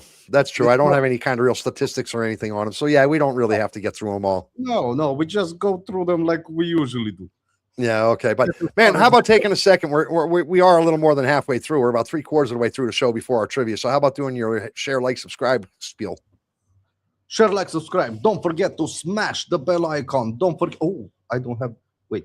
Don't forget to scan the QR code in the top left corner. What's that going to get them if they scan that? Oh, if they scan that, they're gonna Yeah. be amazed. They're gonna be amazed. You've got music there. You've got our story, who we are, and everything. You've got a poll to vote the next topic. You've got music. You've got music, and you've got music, and on top of music, you got music. And you got videos there. You got merchandise. You got trivia boards. You got leaderboards Oh, yeah, for our trivia. You got all kinds of things over there, my brother. And yeah, your story, our story kind of thing up there. If you want to know what brought Milo to this situation that we're in right now, or what he's been doing, if you want to know where I come from, what built me, what makes me who I am, that story is up there. It's under our story. You can go ahead and give that a read. And you've got Joey and Milo there. And you got Joey and Milo. That's right. You got Joey and Milo looking different, man. Look, we're looking different. You got him looking like a hoodlum, and me looking like I'm a cop or something. But it's there. That's what happens if you scan that QR code, man. Phones at concerts, my brother. Recording concerts, taking photos, live streaming, things like this, or watching a live show through a phone screen. Why is it controversial? Some people want memories and clips to share it. But others think phone blocks the phone, like when you're holding it up and stuff like that, you're blocking the views and distracting the crowd and taking illegal pictures and annoying the performers, and you're ruining the experience for other people. What do you think about all that? Man, I think that smartphones improved, recording even became, I don't know why, but it became a automatic feeling whenever you're at a concert or something happens. Instinctively you reach for the phone to start recording or take a picture, right? I man, I think it's because back in the day we had those cameras where you could do 21 photos or something like that, right? Yeah. And they were scarce. You could do just so many. And you only got like 3 or 4 good ones out of the whole 21. Yeah. And right now, since we can film and record everything, we want to capture that moment for some reason. But the thing is, every time I see myself reaching for the phone, I think to myself, man, I'm missing the moment. I'm not being here with the moment. Instead, I'm trying to record it and maybe watch it later. Maybe. That's the thing. Maybe. So every time I see myself do that, I try to stop. I will record only if I have to, like, for example, if it's a competition and we need some videos from a competition, that's when I will record. But other than that, I would prefer to just enjoy the moment and be there with the moment instead of recording. And you cannot see anything because of the phones, because they're all up here. Yeah. How high can you get to watch? Especially Yeah. if you have people in front of you. Yeah, I think they're annoying. I personally think they're annoying, and I do think that's a disrespect. You know. You know. So, do you think people should be allowed to do that, or do you think they should have a rule not to allow it, and so that everybody can enjoy it? You cannot put a rule on that. I think it's impossible to do that. They do have it on stand-up comedies where they don't let you record the show, at least in Romania. Because they're gonna record their own show, they're gonna put it on YouTube so they can monetize on their show instead of you filming his whole show and putting it the next day on YouTube. Right. So on those things, you are not allowed to record, and usually it stays that way. But I don't think you're really allowed to do it in concerts either. But there's just such a big crowd. How can they enforce it? I mean, how are you going to get a security guard in the middle aisle of row D? Yeah, you know. Yeah, it's too much. So they just go with it. Yeah, I think so too. Man, I got to ask you a question about somebody was telling me we are having a problem with our click-through rates here on YouTube. Yes. We're doing fantastic with watch times. We're doing fantastic with the stuff that we're doing. Our channel, it's a young channel. You know, we're only 10 months old, 11 months old. So we're doing good for like a 10-month-old channel. We really are. We're doing good. But I have been told we need to find a niche. A niche that we're all over the place. And I said, well, we have found a niche. We talk about everything, you know, kind of like a Joe Rogan thing. We talk about everything, but you know, you never know from time to time. You know, we try to discuss it with the people in the chat. So that's our niche. But somebody said to me, well, how would you frame it? What would you call it? What would you say your niche is? What's your subject? YouTube does not know how to push us out. It tries. YouTube keeps trying to push us to different audiences. I noticed that one time our largest audience was in Brazil for last month. So it was trying to push us to people in Brazil, you know, probably because of the way you look, but probably some shit like that. Yeah. So, you know, I don't know. They're trying to push us somewhere, but they can't find a place to push us. So we need a niche, people. We need some help over there in the chat. We need some information from you people to tell us, how should we frame it? How should we market Shits and Giggles? Give us some advice. Tell us something that you think. How should we market this channel? You know, with the trivia, with the conversation, with the open mic nights, with the you guys joining us, with the everything, all the whole cabal, because we have tried to give the full experience here to you, but we're not sure quite what group are we looking. Milo, would you agree? We're not sure what group that we have to focus on. Yeah, man, I don't really find a group, right? Because we're comedy, we're serious, we're all over the place. You never know what's going to happen in the next episode. But is that a good or bad thing? That's what I'm trying to say. Is that a good or a bad thing? I love it. It's a good thing. It's a good thing. In my opinion. Okay. I think it's a good thing. Man, I enjoy it, but maybe they don't, you know, because you get to a point where you just kind of sit there and you stagnate a little bit, right? Because you got the people out there in the shadows watching, but they don't want to hit the like. They don't want to hit the subscribe. They don't want to jump in the chat. How do you get these people to jump in here and join us and have fun with us and give us their opinions and maybe even get them up on stage with us if they'd like? Yep. You know, I'm trying to get Tara and I'm trying to get Cena up here. I'm trying to get them to jump up here on stage, and they won't jump up here just to say hello. You know what, Cena? Wait a minute, Cena, Tara, are you there? Yeah, Tara is. Tara, Cena, listen. Cena left. Cena left. She said she's going to go post on her YouTube and Facebook for us. Tara. So Cena left, but Tara's right there. Tara, click the link. Vinay says TikTok, the group will find you. Take clips from the show and make vids of topics. Yeah. That's your job, bro. But you stop doing that shit. Yeah, a little bit. No, a lot of it. A whole fucking lot of it. But a little bit. Did you just shush me? Yeah, I did stop a little bit, a lot of bit. I did stop. I haven't posted anything in about a month and a half on TikTok. Tara, you say hi all the time, but you never jumped up here on the stage. Yeah, You never grabbed that link and click the link. jump up here and say, "Hey guys, how you doing?" Only know? for 2 minutes. Just say Yeah. hello. I am Yeah. Tara. It's good to see you guys. No, better yet, get up there and say, "Hi, I'm Cena." Just jump up and say, "Hi, my name is Cena.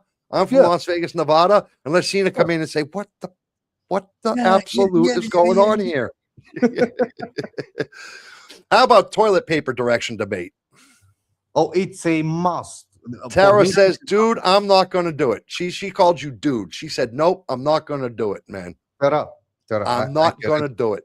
I get it. You're not gonna do it, but I'm gonna give you a second chance. Here's another link.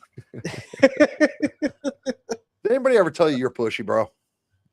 A little bit, because that's how it works. That's how we got Chaz on the stage, by pushing him, by pressuring him. Yeah, and look what happened. And look what happened. He bullied Vinay, the heartbeat of It's Not Okay TV. He bullied our pillar of strength. Yeah, Chaz, that's not right, my brother.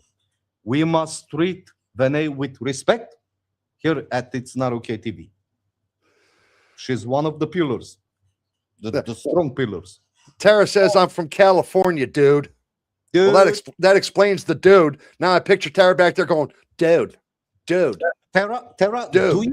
Do you know what dude means? No, it doesn't. I checked it. You checked it? I checked it. It does not mean that. It does not. No.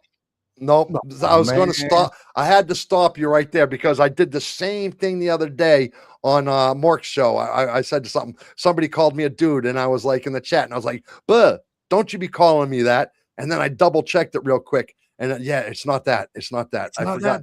No, it's not that. I forgot the name of it. No, I forgot the name of it. But I take back what I said there. I take it back. Just click the link. All right, I'll tell you in 1 second. It's called a dork. Yeah, dork. Dork. Yeah, if they call you a dork, they're calling you a whale's penis.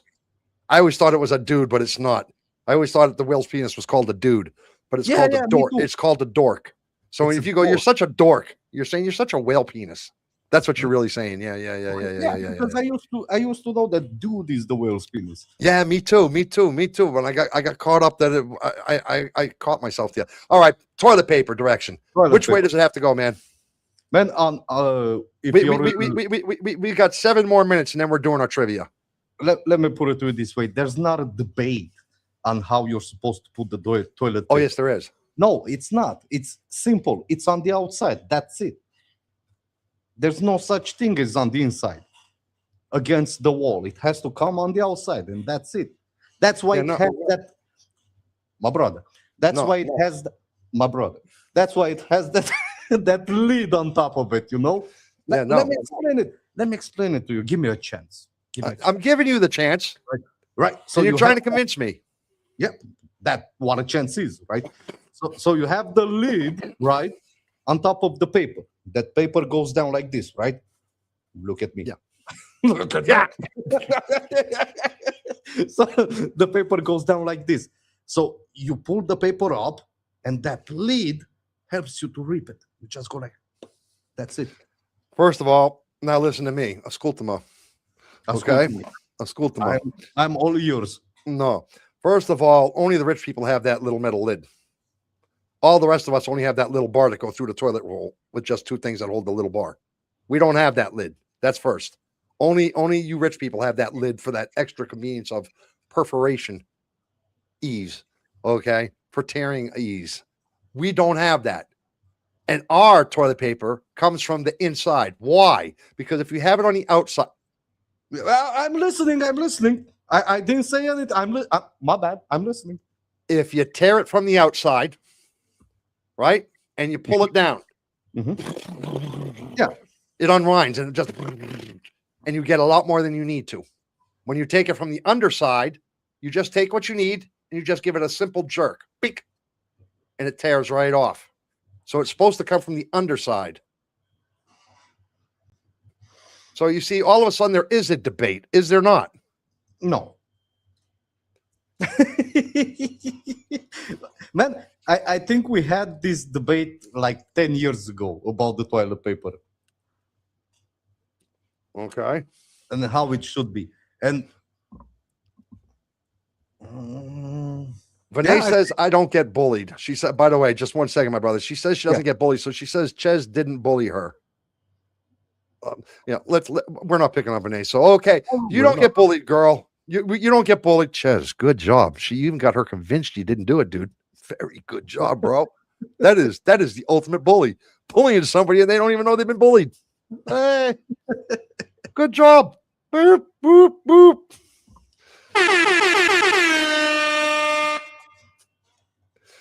All right, bro. Listen, I want to do one more. Yes. There's a couple of good ones here, though. Yeah, I go through them. I Choose. don't want to go through it. I don't want to go through it. You want to go through them all? No, choose two. Man, gender reveal. Here's what we have. We're going to talk about one of these, guys. You guys tell us which one you want to talk about. Gender reveal parties, reclining your seat on an airplane, listening to Christmas music too early, wearing shoes inside the house, or influencers filming in public. Which one would you like to talk about, my brother? And wearing shoes inside the house, like the street shoes. I used to do that. From time to time, so it's not I still do. listening to Christmas music too early. Yeah, no. Yeah, That's only for see, that's the Christmas. one I wanted to cover, to listen to Christmas music. Now, I was at the hospital, as you know, this last week, and I Yeah. was sitting outside and I caught myself singing Christmas music. Yeah, that was my first questions that I wanted to ask you, because we're on the same thing. You're not supposed to listen to Christmas music unless it's Christmas, right? Right, But right. how many times a year do you find yourself singing a jingle? Probably 3 or 4 times a year. You know, Easily, 3 or 4 easily. times a year. Probably I catch I probably do it more, but I actually catch myself Yeah. Yeah. realize that I'm singing like a Rudolph or I'll be home for Christmas. I catch myself probably 3 or 4 times a year doing it, a jingle All the here or there. time.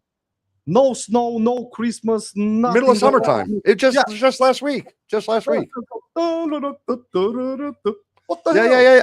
Especially that one. Especially that one. Yeah, especially that. That runs through my head all the time, you know. So, man, I don't know. Playing Christmas songs before December, sometimes it just feels a little wrong. I personally think the right time, like in America, for instance, is they have a Thanksgiving parade, right? The Thanksgiving is the last Thursday of November. So what they do, they have a big parade that goes through New York. It's called the Macy's Day Parade. And at the very end of this parade, it's like 3 or 4 hours long. And at the very end of it, the last float to go past is Santa Claus in his sleigh, waving to everybody. And that in America is like the official kickoff to the Christmas season after that parade. That's when it's officially okay. So that's the last Thursday in the month of November. And then you have Black Friday. You guys have Black Friday here for a month, but we don't. We have it for 2 days, Black Friday, and then now they call it Tech Monday or something, usually from Friday to Monday now. But basically that Friday. You guys have it for a month, even 2 months here, that Black Friday. It's ridiculous, man. But yeah. So I say it's okay, legitimately okay, the Friday after Thanksgiving in America. Because- Legitimately okay. No, I think it's a day or two before Christmas. No, that's great. That's what you guys do here, man. I can't tell you how many people I've seen put their Christmas trees up 4 days, 3-4 days before Christmas here. Yeah. 3-4 days, man. Are you crazy? We put that shit up 2-3-4 weeks ahead of schedule in Yeah, America. but we do it 2 or 3 days before Christmas, and we keep it for a month or two. Yeah. Well, Black Friday, we did a special on Black Friday one time, Tara. Black Friday was actually, they call it Black Friday because it's the day that gets the stores out of what they call the red. The red is when the stores are running behind. They're not making their profits. They're not. Yeah. Black Friday it's called Black Friday because that's the day that stores make sales, and it's the biggest shopping day of the year in America. And that's when stores make their biggest profits, their most amount of money. So they call it Black Friday. They're running into the black. That's how that really all came along, that Black Friday. But that's where you could get some really good sales. Vinay says 2 weeks before Christmas. Yeah, I think that's acceptable too. 2 weeks before, but not 4 days, not 3 days. Yeah, well, you can do it 2 or 3 days. It takes a lot of space inside your home, the Christmas tree. Now Vinay's going with or sometimes the day before. Yeah, the day before. All right, my brother. Listen. We ran through what we're going to run through. Let's get this trivia going. I mean, I'm dying to do trivia. It's been a long time since we did this trivia. I made up a new song for tonight. I don't know if you'll like it or not, but it's one of those songs. It's one of those tough guy songs. It's a song, one of those tough guy kind of songs. You know what I mean? But I was just in the mood for making it up, so I was doing it, and I wanted to go for it. So we were supposed to do 15 topics tonight. We did 12, but they do prove that humanity does not need politics, hot dogs and buns, airplane seats, and all that other stuff. Backwards 3 inches, 2 inches there. But what these debates are they're fun, and they make it different. They make you wonder: is it really that important? How I think, or that kind of situation? They're silly on the surface, but underneath them, there really are questions about manners, traditions, comforts, freedoms, privacies, that kind of situation. So whether you're a pro pajama, anti-recline, team no shoes, or still emotionally wounded by self-checkout, just remember this, guys. The argument is the entertainment of it all, right? The winner is whoever makes everyone laugh before the snacks kind of run out, before the day is over. Who enjoyed what we talked about? Who enjoyed these debates, and who now will think about them again when we're done? That's the whole point of it all. Of tonight's show. So Clint Eastwood, tough or the Terminator tough guy? Yeah. So Halloween stuff is out already too. No, come on, it's too early for Halloween. It's too early for Halloween, bro. Way too early for Halloween. Okay, give me 1 second. I got to turn on my YouTube over here so that I can monitor when their music actually stops and when it doesn't stop. I'm good over here, my brother. I don't know if you is good or is you not good. I need the hell yeah. You need the hell yes from everybody, right? Yeah, we don't have Triker on tonight because he's at a camp. He won't be home till Saturday. Oh yeah. So we don't have Triker tonight. Sorry, which kind of is not cool because he was doing really good too. Oh yeah. So was VNA. Some points. Okay, let me see. I'm sliding everything over. You let me know when you got your hell yeahs in order. And is everything good for you on the YouTube thing? I'm working on it. Or on our end. Yeah, it's all good, right? It's all good. Yeah, I can see that. I can see this. I will watch you guys. Cena said she's going to watch. She's not going to join in. Cena. Why are you not gonna join trivia? Trivia is very it's good. Trivia time, baby. Yeah, we had Vinay was in our lead for June. We have Vinay has won 2 prizes now for our monthly trivia, and because I was in the hospital and you were on vacation, we asked, and she was in the lead this month for June. She looked like she was going to win June as well, and we had asked her because we couldn't do the trivia for three weeks. Three trivias, the 3 or 4 trivias we haven't been able to do because of the situation. And then Vinay got bullied by Ches to give it up. Vinay wanted to roll over all the points into July and just carry him through, right? Yeah. But Ches said, what kind of woman is afraid to stand her, what kind of woman, thinks she, it was this kind of thing. He was all over saying a real woman would just give up. You don't want to give up a chance to lose. You're afraid you're going to lose, and kind of bully her like that, So, Vinay, being the woman she is, said, you know what? I can kick your ass, Ches, at any given time. So, she really wasn't bullied. She just put it back into Chez's mouth because now Ches has spoke up so much. Now, if he loses, it's like the big guy fight. Yeah, it's like the big guy fighting a little guy. There's nothing in it for him now, If he wins, he's an ass for doing it. If he doesn't win, then you shouldn't have made such a big deal about it. So Ches, yeah, poor you, bro. Poor you. Right now. Really. So you got your hell yes, bro? We good to go? Yep. Let's get this party started, man. Let me make sure I got my quiz loaded. and let's get the party started. This first song is what I did today, man. This first song is what I did today. The other ones you've heard.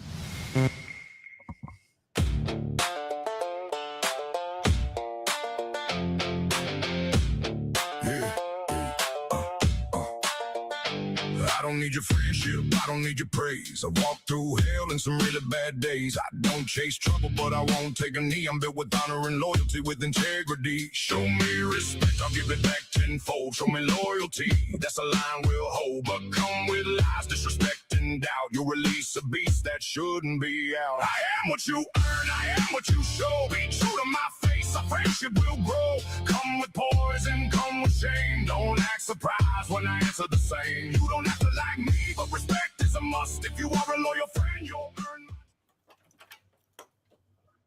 Yeah. I saw Kashmira come in there a little bit late, huh? Did you catch? Yeah. Did you get her there? Yeah. I got her. All right. I'm glad you got her in there, man. Man, I'll tell you what. My YouTube's still going, but I can hear Kashmira's YouTube in the background, so I think it's over, right? Yeah, on my end, it's over.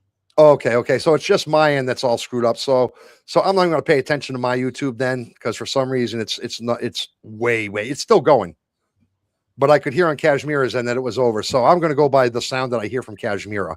Answers are locked, man. So, man, Hawaiian pizza is mostly commonly credited to which Canadian restaurant? Sam Panopoulos. Sam Panopoulos. Sam Panopoulos.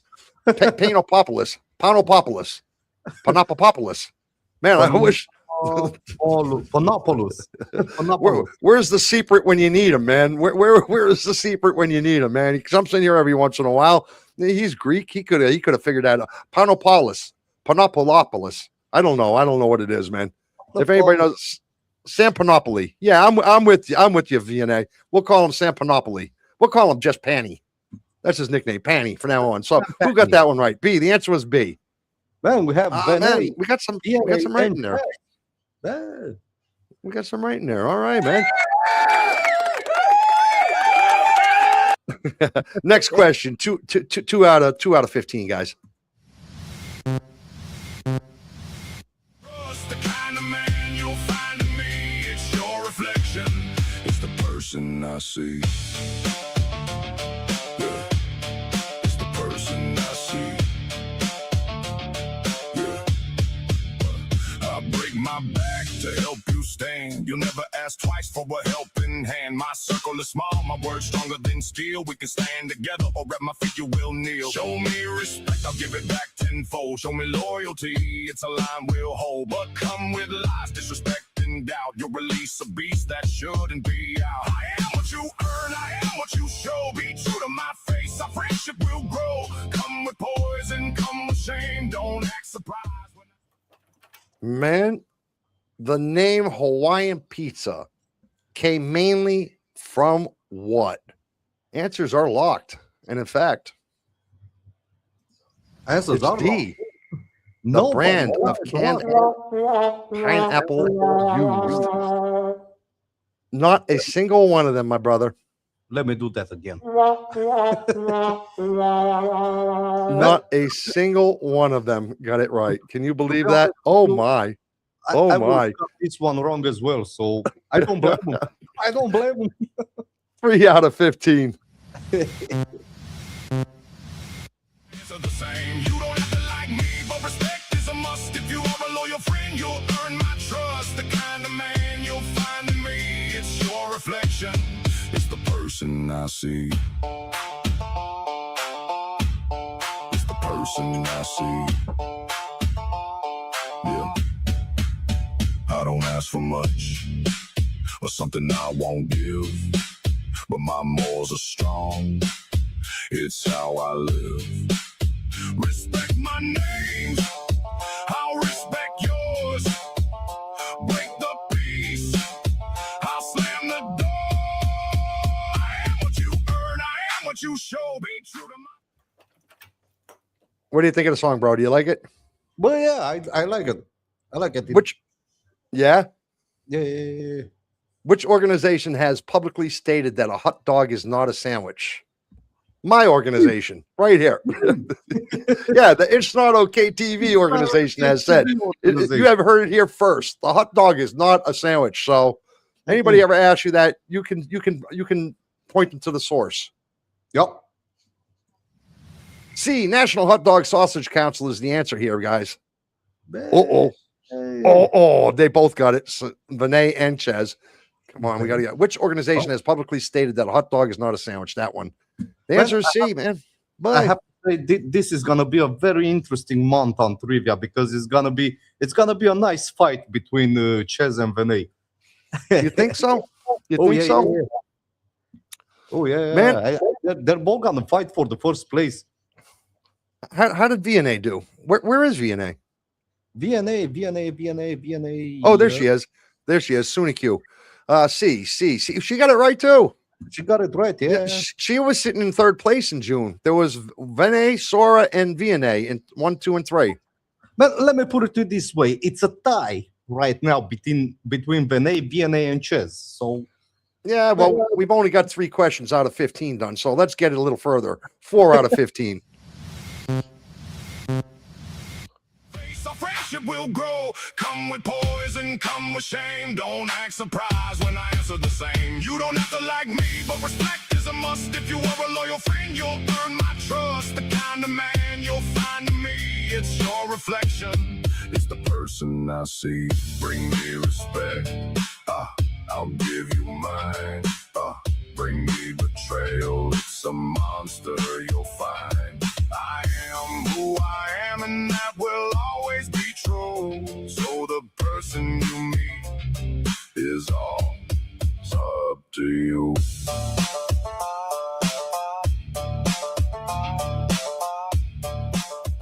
Man, I really do like that song, man. It sounds a little different when it's all broken up like this into the 4 parts, but when you hear it straight through, man, it gets your body beating, man. And the words are pretty there. I kind of like it.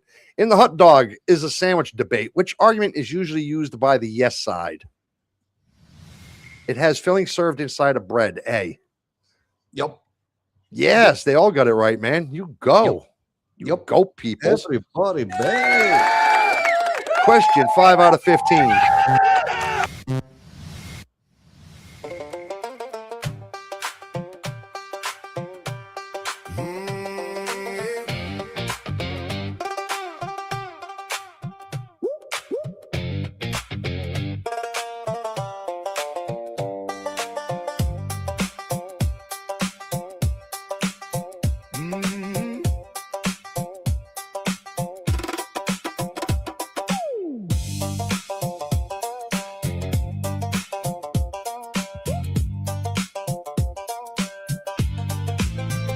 Alarm goes off, I'm already late. Burnt my toast and dropped my plate. It doesn't matter what goes on.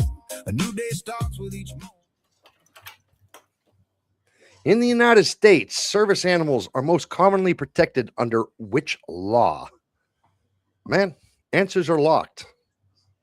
And answers are locked on YouTube on my end. Answer is D, bro. Oh, Ches. Oh, Brother, you lost one. you is in the hole.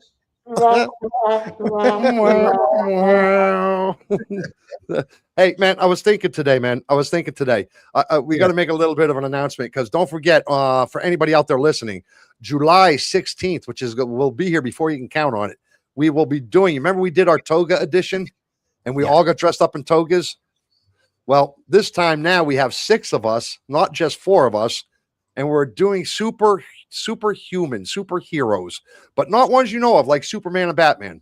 They're all got to be original with original costumes. They got to be something we've made up. And we're going to do this on July 16th, man. Don't miss it. We'll create an event and we'll put it out there a day or 2 or 3 early for a little advertising for you guys to remind you. But man, it's going to be something interesting. I'm happy to hear some ideas for superhuman abilities, because I haven't quite decided what I'm going to do yet, man. So that's where I'm at. So that's July 16th coming up here. It's Not Okay TV. Oh, in the United States. I'm sorry, brother. Go. Wait a minute. Vinay has a point here. She says on Halloween, dress up needs to be a big one. Yeah. So, Yeah. but that's far away. That's far away. The Halloween. That's only 3 days after my birthday. So I don't know when my birthday falls. October 28th. Which day is that? Is that a podcast day? I'm curious to know. October 28th. Is that a Thursday or a Sunday or a Tuesday? I'm curious to know. I'll have to see in a moment here. In the United States, October service animals, the answer 28th was is gonna be a Wednesday. Wednesday. Oh, shoot. So it won't be my birthday on a podcast night. Oh, well. Yeah. So the day after my birthday, we'll have, Yeah. we'll have to do the Halloween one the day after, yeah. right? The 28th, the 29th would be, oh, no, Sunday's the 31st. October, right? September, October. Sunday is the 31st. Yeah. That's our Halloween night. Sunday the 31st. That's Halloween. So we have a podcast for Halloween. That's the night we do the Halloween dress up, baby. Hey. Oh yeah. No. Renee, we're gonna do it on what?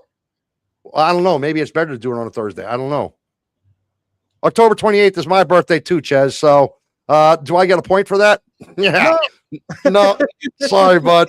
I wish I could give you one, which was going to bring me to what I was going to say. We here at It's Not Okay TV refuse to cheat for anybody. We will not cheat, me and my brother. But with that said, we will definitely slant it to the people that follow the show. What do I mean by that? For instance, there will be a trivia coming up here in the next couple of weeks that the trivia will be about me and Milo. And it'll be things about us that you guys have heard in the past, that you guys know about in the past, things that somebody who doesn't follow our show would never know, couldn't Google, couldn't find out, have no chance, right? It's only the people that follow the show, know about me and Milo, know things about us. We're going to go ahead and I've discussed this with my brother. Do you remember? Because you looked a little surprised. Yeah. You looked a little surprised. Yeah, I was not expecting the announcement. It got me by surprise. I was like, I figure we'll do that. We'll do that somewhere between. I figure we'll do that somewhere after the superhuman thing, and before the next one, before the August one. I figure we'll do it somewhere in between there. So in like 1 month from now, we'll do something like that. We'll do a trivia where it's about you and me.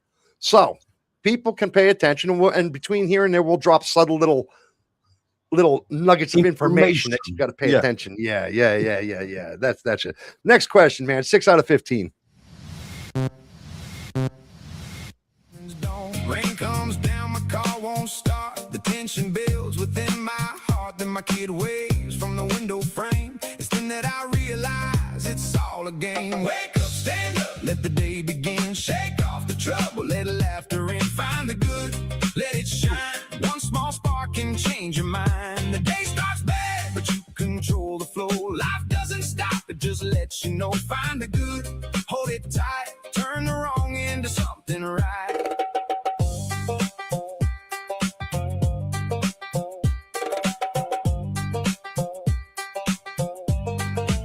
She works 2 jobs and gets little sleep. She has responsibilities. She has to... Yeah, Milo, what's your birthday, by the way?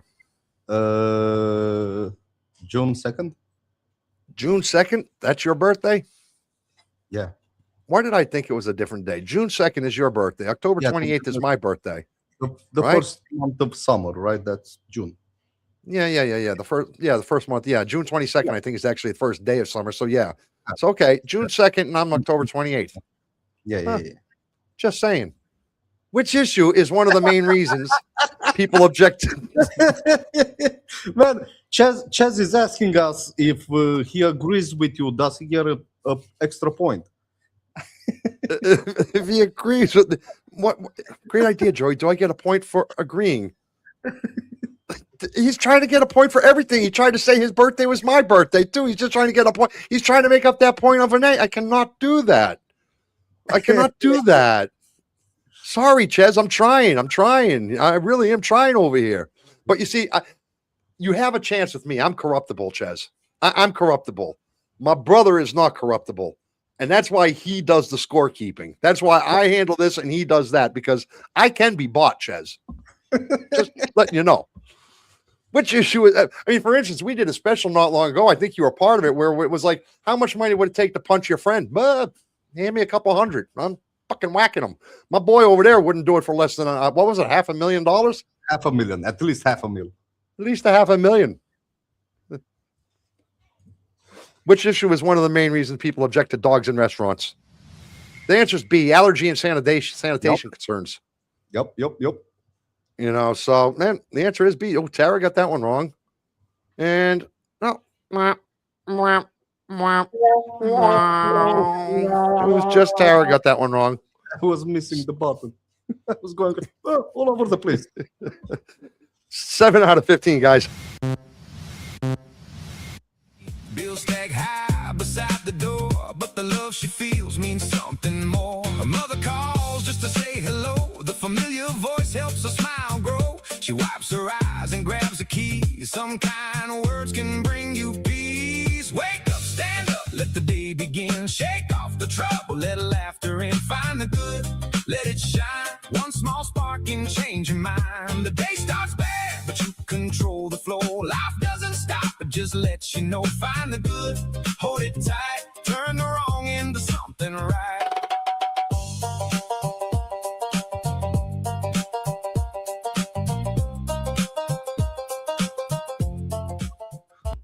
Man, participation trophies are most often criticized because opponents believe they can weaken which idea?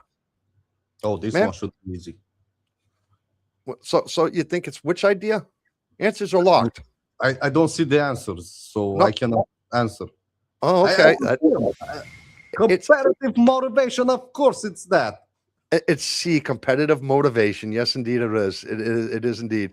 But of course, Ches had to copy Vinay because he's afraid of losing another point. If he had just gone with his gut instinct, he would have made up his point. But you know, I'm just trying to say, Ches, be independent, man. Be independent. It's the only way chance you got. She's good. I'm not bullshitting, man. Renee is good. Oh yeah, She's good with this trivia, man. She's got. We've been doing this. This is the 4th month. Actually, it would be the 5th, but we canceled the 4th, right? So this is the 4th month that we're into this, and she's already got 2 of them, and she would have won last month. I'm pretty sure of it. So 8 out of 15. Although Sora was right on her too. yeah. So is VNA.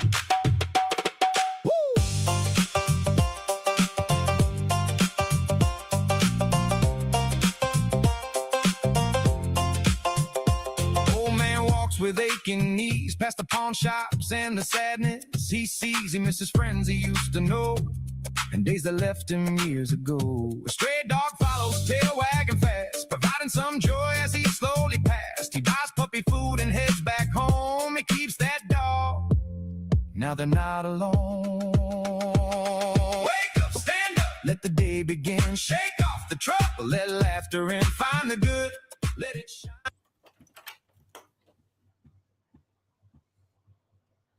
Yeah, I'm gonna go with A on this one too. I'm gonna copy.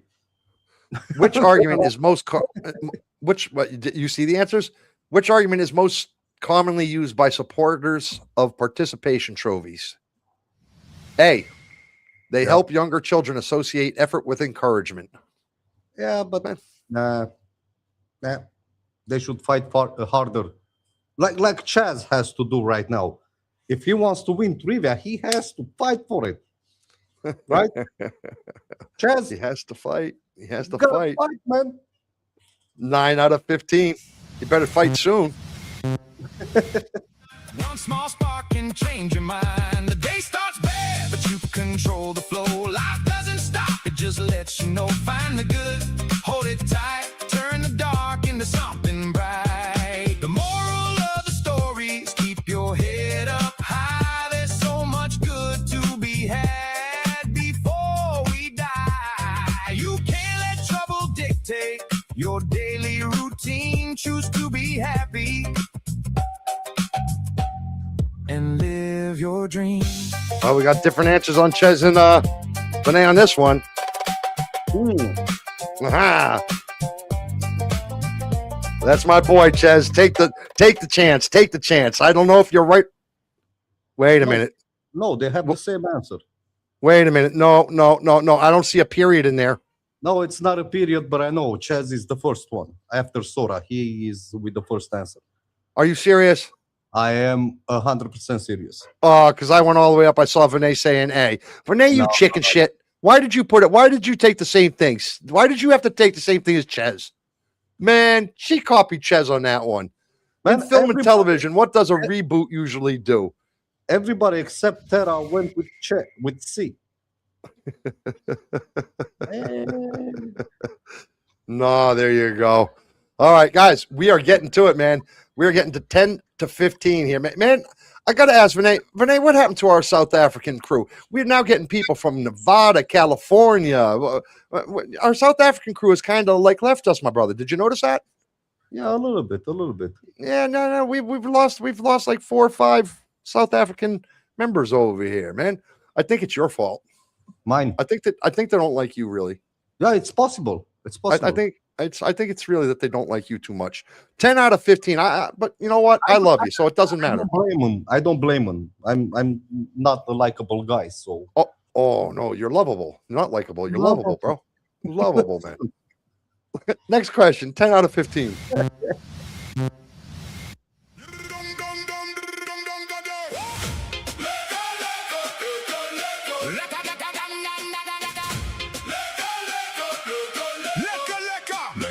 Friends all around you, we ready now. We came in laughing loud as thunder. Same old crew, but getting younger. Baseline jumping, bodies on fire. Every new beat taking us higher. Higher, higher, take it higher. No fake smiles, just party nights. All good friends on the flashing lights. Find your groove and bounce it right. Beats locked in and the music's tight. We didn't lose them, Vinay. Well, I mean, so what happened? Did you guys get some sort of invisible drug down there or something everybody's taking? Because I don't see them. Or maybe they must be trying out their new superhuman things. Oh, yeah. They must be trying out their new superhuman things. Which of these is famous examples of a rebooted film franchise? Man, Batman Begins, D. Everybody all got it right. They all got it right. They did. Next question, 11 out of 15, guys. We're 2/3 of the way through. System fire! Hands in the air, let the whole room know. Who step in now, we start this show.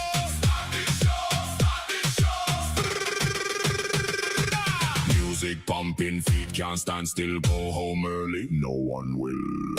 Liquor, liquor, Awesome times, liquor, liquor, body grinds. liquor, liquor, Don't move it slow. liquor, liquor. Let good times grow.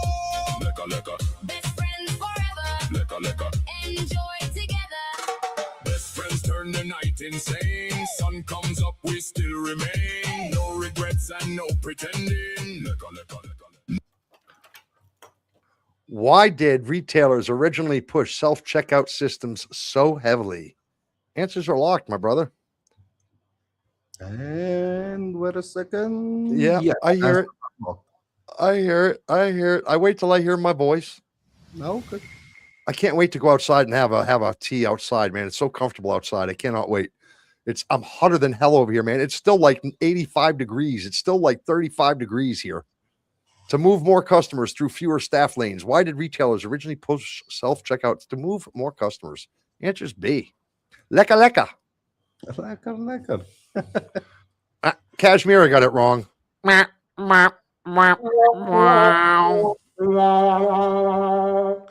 Yeah, we've somehow come up with this so that I'm doing it, and then the thing comes up. I'm ow.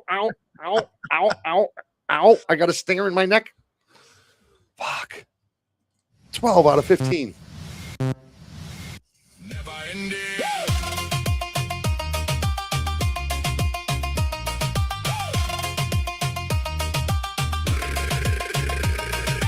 Bongo hit and the banjo swing. Robot voice to the crazy thing. Reggae man calling from the back. Bring that lekker back. Lekker to the left. Liquor to the right. Lekker with your people. To the morning light. Lekker when we laugh. Liquor when we shout. Lekker for the friends. We can't live without. Liquor, liquor, Awesome times. liquor, liquor, Body grinds. liquor, liquor, Don't move it slow. liquor, liquor. Let good times. Which complaint about self-checkout has become especially common among customers, my brother? Do you know? The No, you don't. It's A. It's A. Stores shifted labor onto shoppers without lowering the prices. yes, they did that. Did you know that? It was A. No. So, whoa. So Sora, Tara, Kashmira did not get it right. see, I was faster than you this time. Well, I didn't do because 3 of them got it wrong. I only doing it for 1 of them. See, Jesus, we got to me and you got to work on the same page stuff. 13 out of 15. Lecca, lecca, Best friends forever. lecca, lecca, Enjoy together. lecca, lecca, Lecca, lecca. lecca, lecca, lecca, lecca, lecca, lecca, lecca. Lecca, lecca. System overload.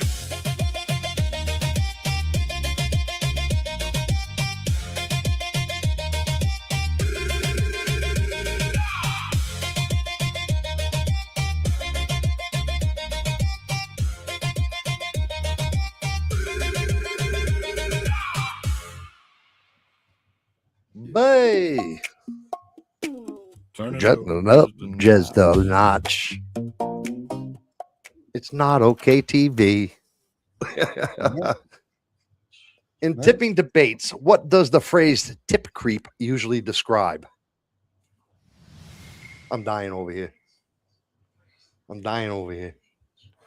Well, D, tipping prompts. Thank you. Where's my freaking? You should be getting a leaf or something. I've seen it in the movies. The Egyptians have the women doing that for them. Tipping prompts spreading into more everyday transactions. That's what it is. The answer is D. And everybody. Oh, Ches lost another point. Now, see, that deserves a wah, wah, wah, wow.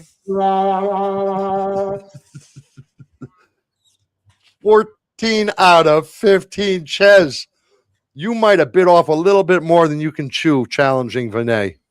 I'm telling you. You have no idea what you have done. You've wakened a beast. Where the wild ones watch. Yeah. I got your participation trophy, guy. yeah.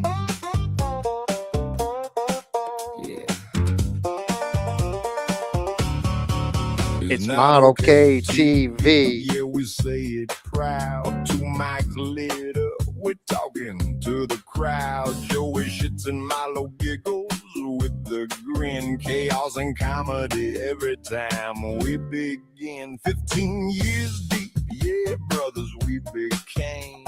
Built it from scratch. Now they know. Yeah, baby, man. Which criticism is most often made against tipping as a wage system? Which one do you think it is, my brother? I have no idea. Well, I'll tell you, it's B, bro. And he picked one up. Oh, the Ches man picked one up. Wait a minute. He did right. I think so. He's the only one that got it right, man. That deserves a. Oh, there's hope. There's hope in there. There's hope, baby. It's no problem, Ghost Stomper, because Ches and Vinay have this thing going on, brother. They are having a battle, and Vinay is whooping his butt, but he just picked up another one. So, and we're on, unfortunately for him, because he lost the one, they won't run into a tie tonight. And right now, as far as I see it, Vinay has got the lead. So, but I'm not keeping score. I don't know. I don't. Yeah. We'll see how this last question goes. 15 out of 15. Final question. Unless there's a tie break. Last chance, Ches. Here we go. From the first bad take to a sold out vibe. Now the whole damn chat keep the show alive. If you feel that rhythm, don't just sit and stare. Get involved with chat. We see you in there. there. From the heart we speak, no mask, no act, just Real ones talking and we're giving back. It's not okay TV. Yeah, it feels so right. YouTube, Facebook, We go live 3 nights. Tuesday, Thursday, Sunday. Lock it in tight. 7:40 p.m. That's when we take flight. GMT +3 when the summer kicks in. GMT2 when the winter begins. Okay, the toilet paper. Overposition received historical support from what source? Me, Milo Giggles. Man, we have Vinay says D. We have Ches says C. So I have no idea what the answer is here, bro. We have a chance. Oh, I don't even want to push the button, bro. I don't even want to push it, but here we go. Hey. Oh, neither one of them got it. Oh, nobody. Oh, that's horrible. I was like, there was a chance. There was a chance. All right, my brother. Well, that concludes our 15 questions, man, unless we have a tie somewhere. And you're the one keeping score. I don't know the answer to it. You tell me. Let's see what the chat. Oh, I'm almost defeated, bro. I saw that and I was like, yeah, look at those go. Look. I was like, I'm on team guys, man. I love Vinay, but I am my brother's keeper. You put your mouth in it. I'm with my brother, man. He needs to step up his act because this is embarrassing. Man, let's see what the chat thinks. Do we have a tie between Ches and Vinay, or do we not have a tie between Ches and Vinay? We cannot have a tie between them because he was 2 points behind her. And he picked up 1 point. He picked up 2 points. Over Vinay? There actually is a tie between them. Unless I'm wrong. Double check. Double check. Double check Vinay and Ches. Because, I mean, it's possible right at the beginning before I really started hooking into it. It's possible right at the very beginning. But from about halfway through, I know that he lost 2 and then he only made up 1. So let me check real quick. Yeah. Double check that one. Let's go from 7 up, right? Okay. So on 7, Vinay got it wrong, Ches got it wrong. On 8, Vinay got it right, Ches got it right. 9, Ches got it right, Vinay got it right. 10, Ches got it right, Vinay got it right. Okay. 11, Vinay got it wrong, Ches got it right. That's 1. Okay. Yeah. 12, Vinay got it right. Where's Ches? Ches got it right. 13, Ches got it wrong. Vinay got it right. There's the loss of 1. 14. Back to 2. No. Man. On first question, Vinay got it right, Ches got it right. Second one, Vinay got it wrong, Ches got it wrong. Third one, Vinay right, Ches right. Fourth, Vinay right, Ches right. Fifth, Vinay right, Ches wrong. Sixth, Vinay right, Ches right. Seventh, Vinay wrong, Ches wrong. 8, Vinay right, Ches right. 9, Vinay, Ches right, Vinay right. 10, Ches right, Vinay right. 11, Vinay wrong, Ches right. 12, Ches right, Vinay right. 13, Ches wrong, Vinay right. 14, Ches right, Vinay wrong. And 15, everybody got it wrong. That's a tie. That's a tie. They kept losing, winning. Well, that's a tie. So, Yep. Ches. Wow. Ches, Vinay. But Guess what? We got a tie. we got a Tiebreaker. tie. Yep. We got a tiebreaker. Okay, man. You know how it works, guys. This one is for Vinay and Ches. Let me see. Cena says, I'm just wondering because how would you know unless you study right? Joey, if I can prove that we have the same birthday, do I get a point? Do I have a point just for being a good sport? I told you he's trying. Well done, Ches. Let me see, Kashmir. I'm just wondering because how would you know unless you study, right? How would you know what? What are you asking? Cena, what are you asking with that question? Did I miss something, brother? No, I'm not sure. Just wondering, how would you know unless you study? You would know the answers to these questions if you watch our content all the way through, because they're answered in our content as we speak. Yes. That's how our trivia works, unless otherwise we note, unless for well, that's Cena, that's the thing, the questions. If you listen to our content and pay attention to the content, we give you all the answers to this trivia. We give you the answers. That's how you know the answers to the questions, because we give them to you throughout the night as we're talking. So that's how all this happens, okay?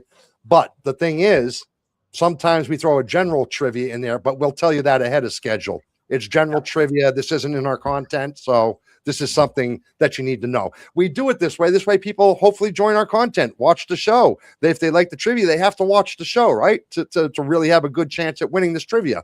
And yes, we do have prizes for the trivia. We have a monthly winner of the prize. And we used to have it where the daily winner would come up on stage, but instead we changed over and did mic night, open mic night. Yeah. This way allowed whoever wanted to come up. We changed that daily winner into just a monthly prize and opened up the mic on Tuesday so people come up. That was the way we got it. I hope that answers everything to you, Cena. If you have any further questions, feel free to ask. Listen, my brother, overtime tie. This is for Ches. This is for Vinay. Guys, you know how it works. With the tiebreaker overtime round, I play the music till you both answer. When you both answer, I shut the music off. I reveal the answer for the first four.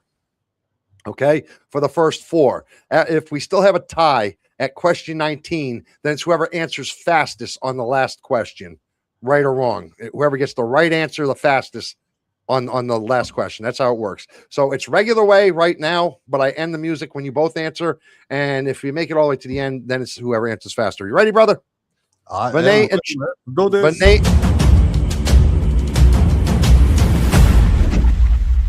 But yes, let's see that. You definitely missed some stuff.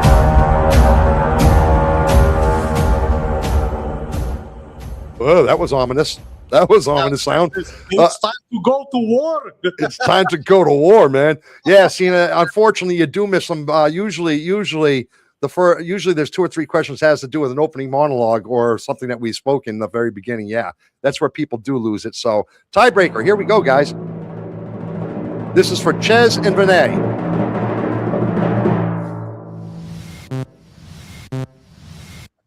Here is GMT to the time we begin. Share, like, subscribe. Yeah, it helps us grow. It's free for you. Now you Part of our show. Trivia exclusive. Yeah, you won't find it twice. Only on the show where the weird gets nice. Weekly winners rise. Take a seat on the throne. Co-host with the squad. Now you're one of our own. They can't walk away with a prize in hand from the crew that built to be part of the brand. It's NoTalkTV.com if you want to dive deep. Poll votes, merch, leaderboards, yeah, we don't sleep. Every comment, every name that we see in the feed, you're the pulse of the show. You're the reason we breathe from our hearts. No joke, we mean what we say. We love when you... Okay, we have got Vinay and Ches both with the answer B in the toilet paper debate. Which practical argument is often made for the under position? It can make the role harder for pets or small children to unravel. See, that's what I was telling you. When you take it off the top, my brother, you pull on it. The pets pull on it. You pull on it. It just flows just right off. When you put it under, it can't do that. That's why it's under. Say you're sorry. No, say you was right, my brother.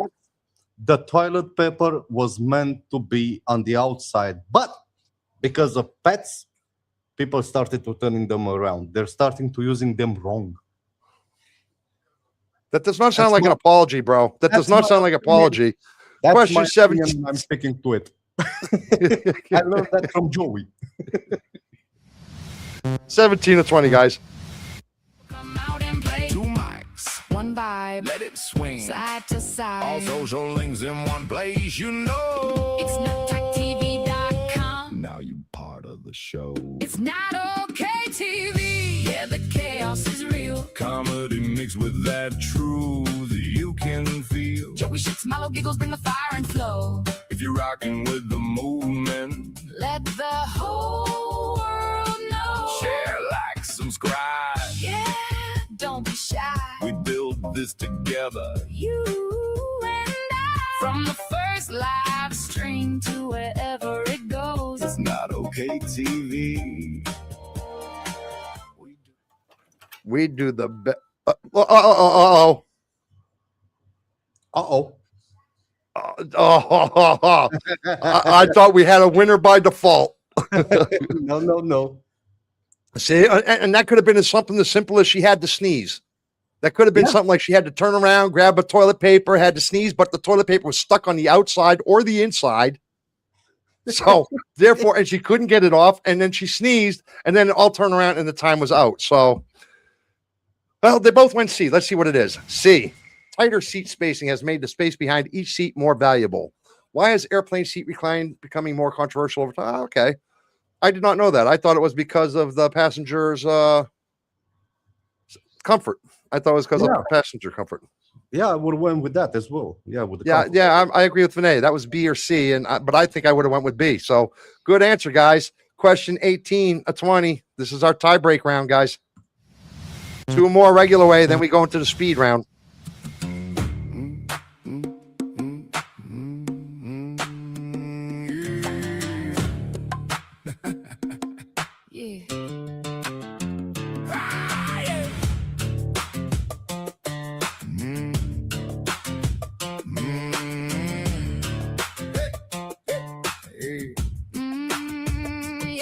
Stay muddy, hands stay rough, face like trouble, I've heard enough. I say fight, scar, show pain. The real truth is strength carries my name. Small town whispers, big city stairs. Renee and Ches both in at. Oh no, they didn't answer both of them. Yeah, they both answered. Now they do. They're just playing with the period. Yeah. That's what they're doing, right? Which situation is most often seen as the worst time to recline an airplane seat? A, during the meal or drink service. They both have right. Dude, I am sweating worse than a hooker on discount night. Do you know that? I'm fucking dying over here. I believe. Holy shit. Buy the cup of mail. So, man, question 19 out of 20. You need an AC, my brother. You need an AC. Holy mother Jesus. I live in Europe. You guys don't believe in that shit over here. We do a little bit. I have mine running. I started to believe in AC right now. I have mine running. I believe in it now. Listen, guys. It's fucking hot, man. Dude, man.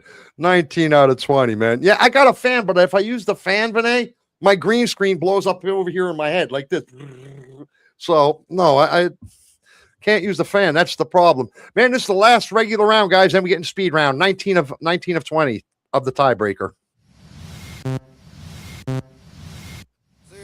If I call you my friend, yeah, they talk like they're better than me, but they know nothing of the man that they see. Don't judge the cover if you won't read the book. I've been built by storms and tough times with the look. Rugged and warm, but I stand with pride. Got respect in my veins and truth on my side. I give you my last breath if you're loyal and right. But cross that line, it's a hell of a fight. I ain't what you think when you look at me. I'm a man of honor. I stand with. Okay, we have a difference here. We have a difference here. Vinay says B and Ches says D. So I'm letting the music run out in this one because I got to read this first. Gender reveal parties became wildly popular after being amplified by which force? Now, here's the thing. This was one of the ones we skipped in our trivia tonight. A little bit, yeah. So this one is a guesswork. We did not talk about this one tonight.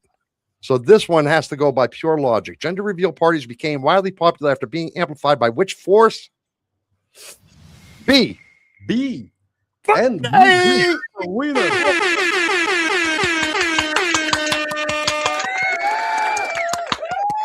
Very good, Vinay. Very good, Vinay. You did great. You taught him his lesson. That'll teach you, Ches. Shush. Just shush next time. Don't wake the sleeping giant. You know, she was playing with you this whole time. Damn, dude. now you woke the Viking inside of her. Yes, you did. You did. I mean, she's probably sitting back. You know, I picture Vinay like this. I picture Vinay sitting back with her foot crossed over like this, doing her nails like this, going, "Look at this. Look at this. What's he? Okay, let me. That. All right." I mean, she didn't even wait for the speed round. She didn't take a chance to wait for speed round. She said, "Let me finish them now." You know, that's the trivia queen right there. Very well done, Vinay. Very, very well done. You guys, you did great too, Ches. You did fantastic, really. And she's smoking a joint too, man. Ooh, that's Man. purposes only. Man. Boy, that's what I'm talking about. All right, my brother. Listen, that about wraps us up for tonight, man. We kept the people here long enough. You kept me here long enough, actually. I'm dying. I got to go outside. So it has been a real pleasure, but we're 2 hours and 20 minutes, bro. 2 hours and 20 minutes. We started this trivia at like, what, 1.5? Something like that, 1.5. Oh, all right, man. So, trivia. Do what you got to do, my brother. Puff, puff, pass. That's right. Puff, puff, pass. I'm with you. Man, I want to say congratulations to Vinay for winning. Chaz, you still have a chance, my brother. Fight for it. You still have the whole month. Oh, yeah. Don't give up. Never give up. Never surrender. But until then, Vinay. And with that said, I want to thank you everybody in the chat for joining us and being a part of our show. I had a lot of fun. We hope you did the same. And until next time, spread the kindness, spread the love, and we'll see you on Sunday. Bye. Sounds right, man. Everything my brother said right then and there. Don't forget that we have our superhuman thing, our superhuman theme night, and coming up in 2 weeks, July 16th. That's a Thursday night. Yeah, right. What else? That's about it for right now. Hit the share, like, subscribe, scan that code if you haven't done it already. Go read the story about me and Milo. Find out how we got, who we are, what we're doing. Listen to some music, do whatever you got to do. But in the meantime, we thank you all for joining us. You are what It's Not Okay TV was made for, what it was all about, and why we do this, man. For laughter. And thanks for sticking with us. Sorry for the delays and sorry for the cancellation of June's trivia. Beyond control. Milo had to fuck off and go take a vacation. I would have been here for you, but you know, just want to let you know. I'll take the blame on this one. Yeah. Just want to let you know. I mean, you didn't see me partying up, right? You saw him, right? So the proof is in the pudding. Listen, guys, I'm Joey Shish. Wait. Vanessa says, wait. Yes, we're listening. Wait. I'm waiting. Well, good thing you stopped me because I was about to go to it. Yes, I was about to go to it. Oh, I think she was waiting with the puff thing. Wait. Am I supposed to be waiting? Joe, my toe.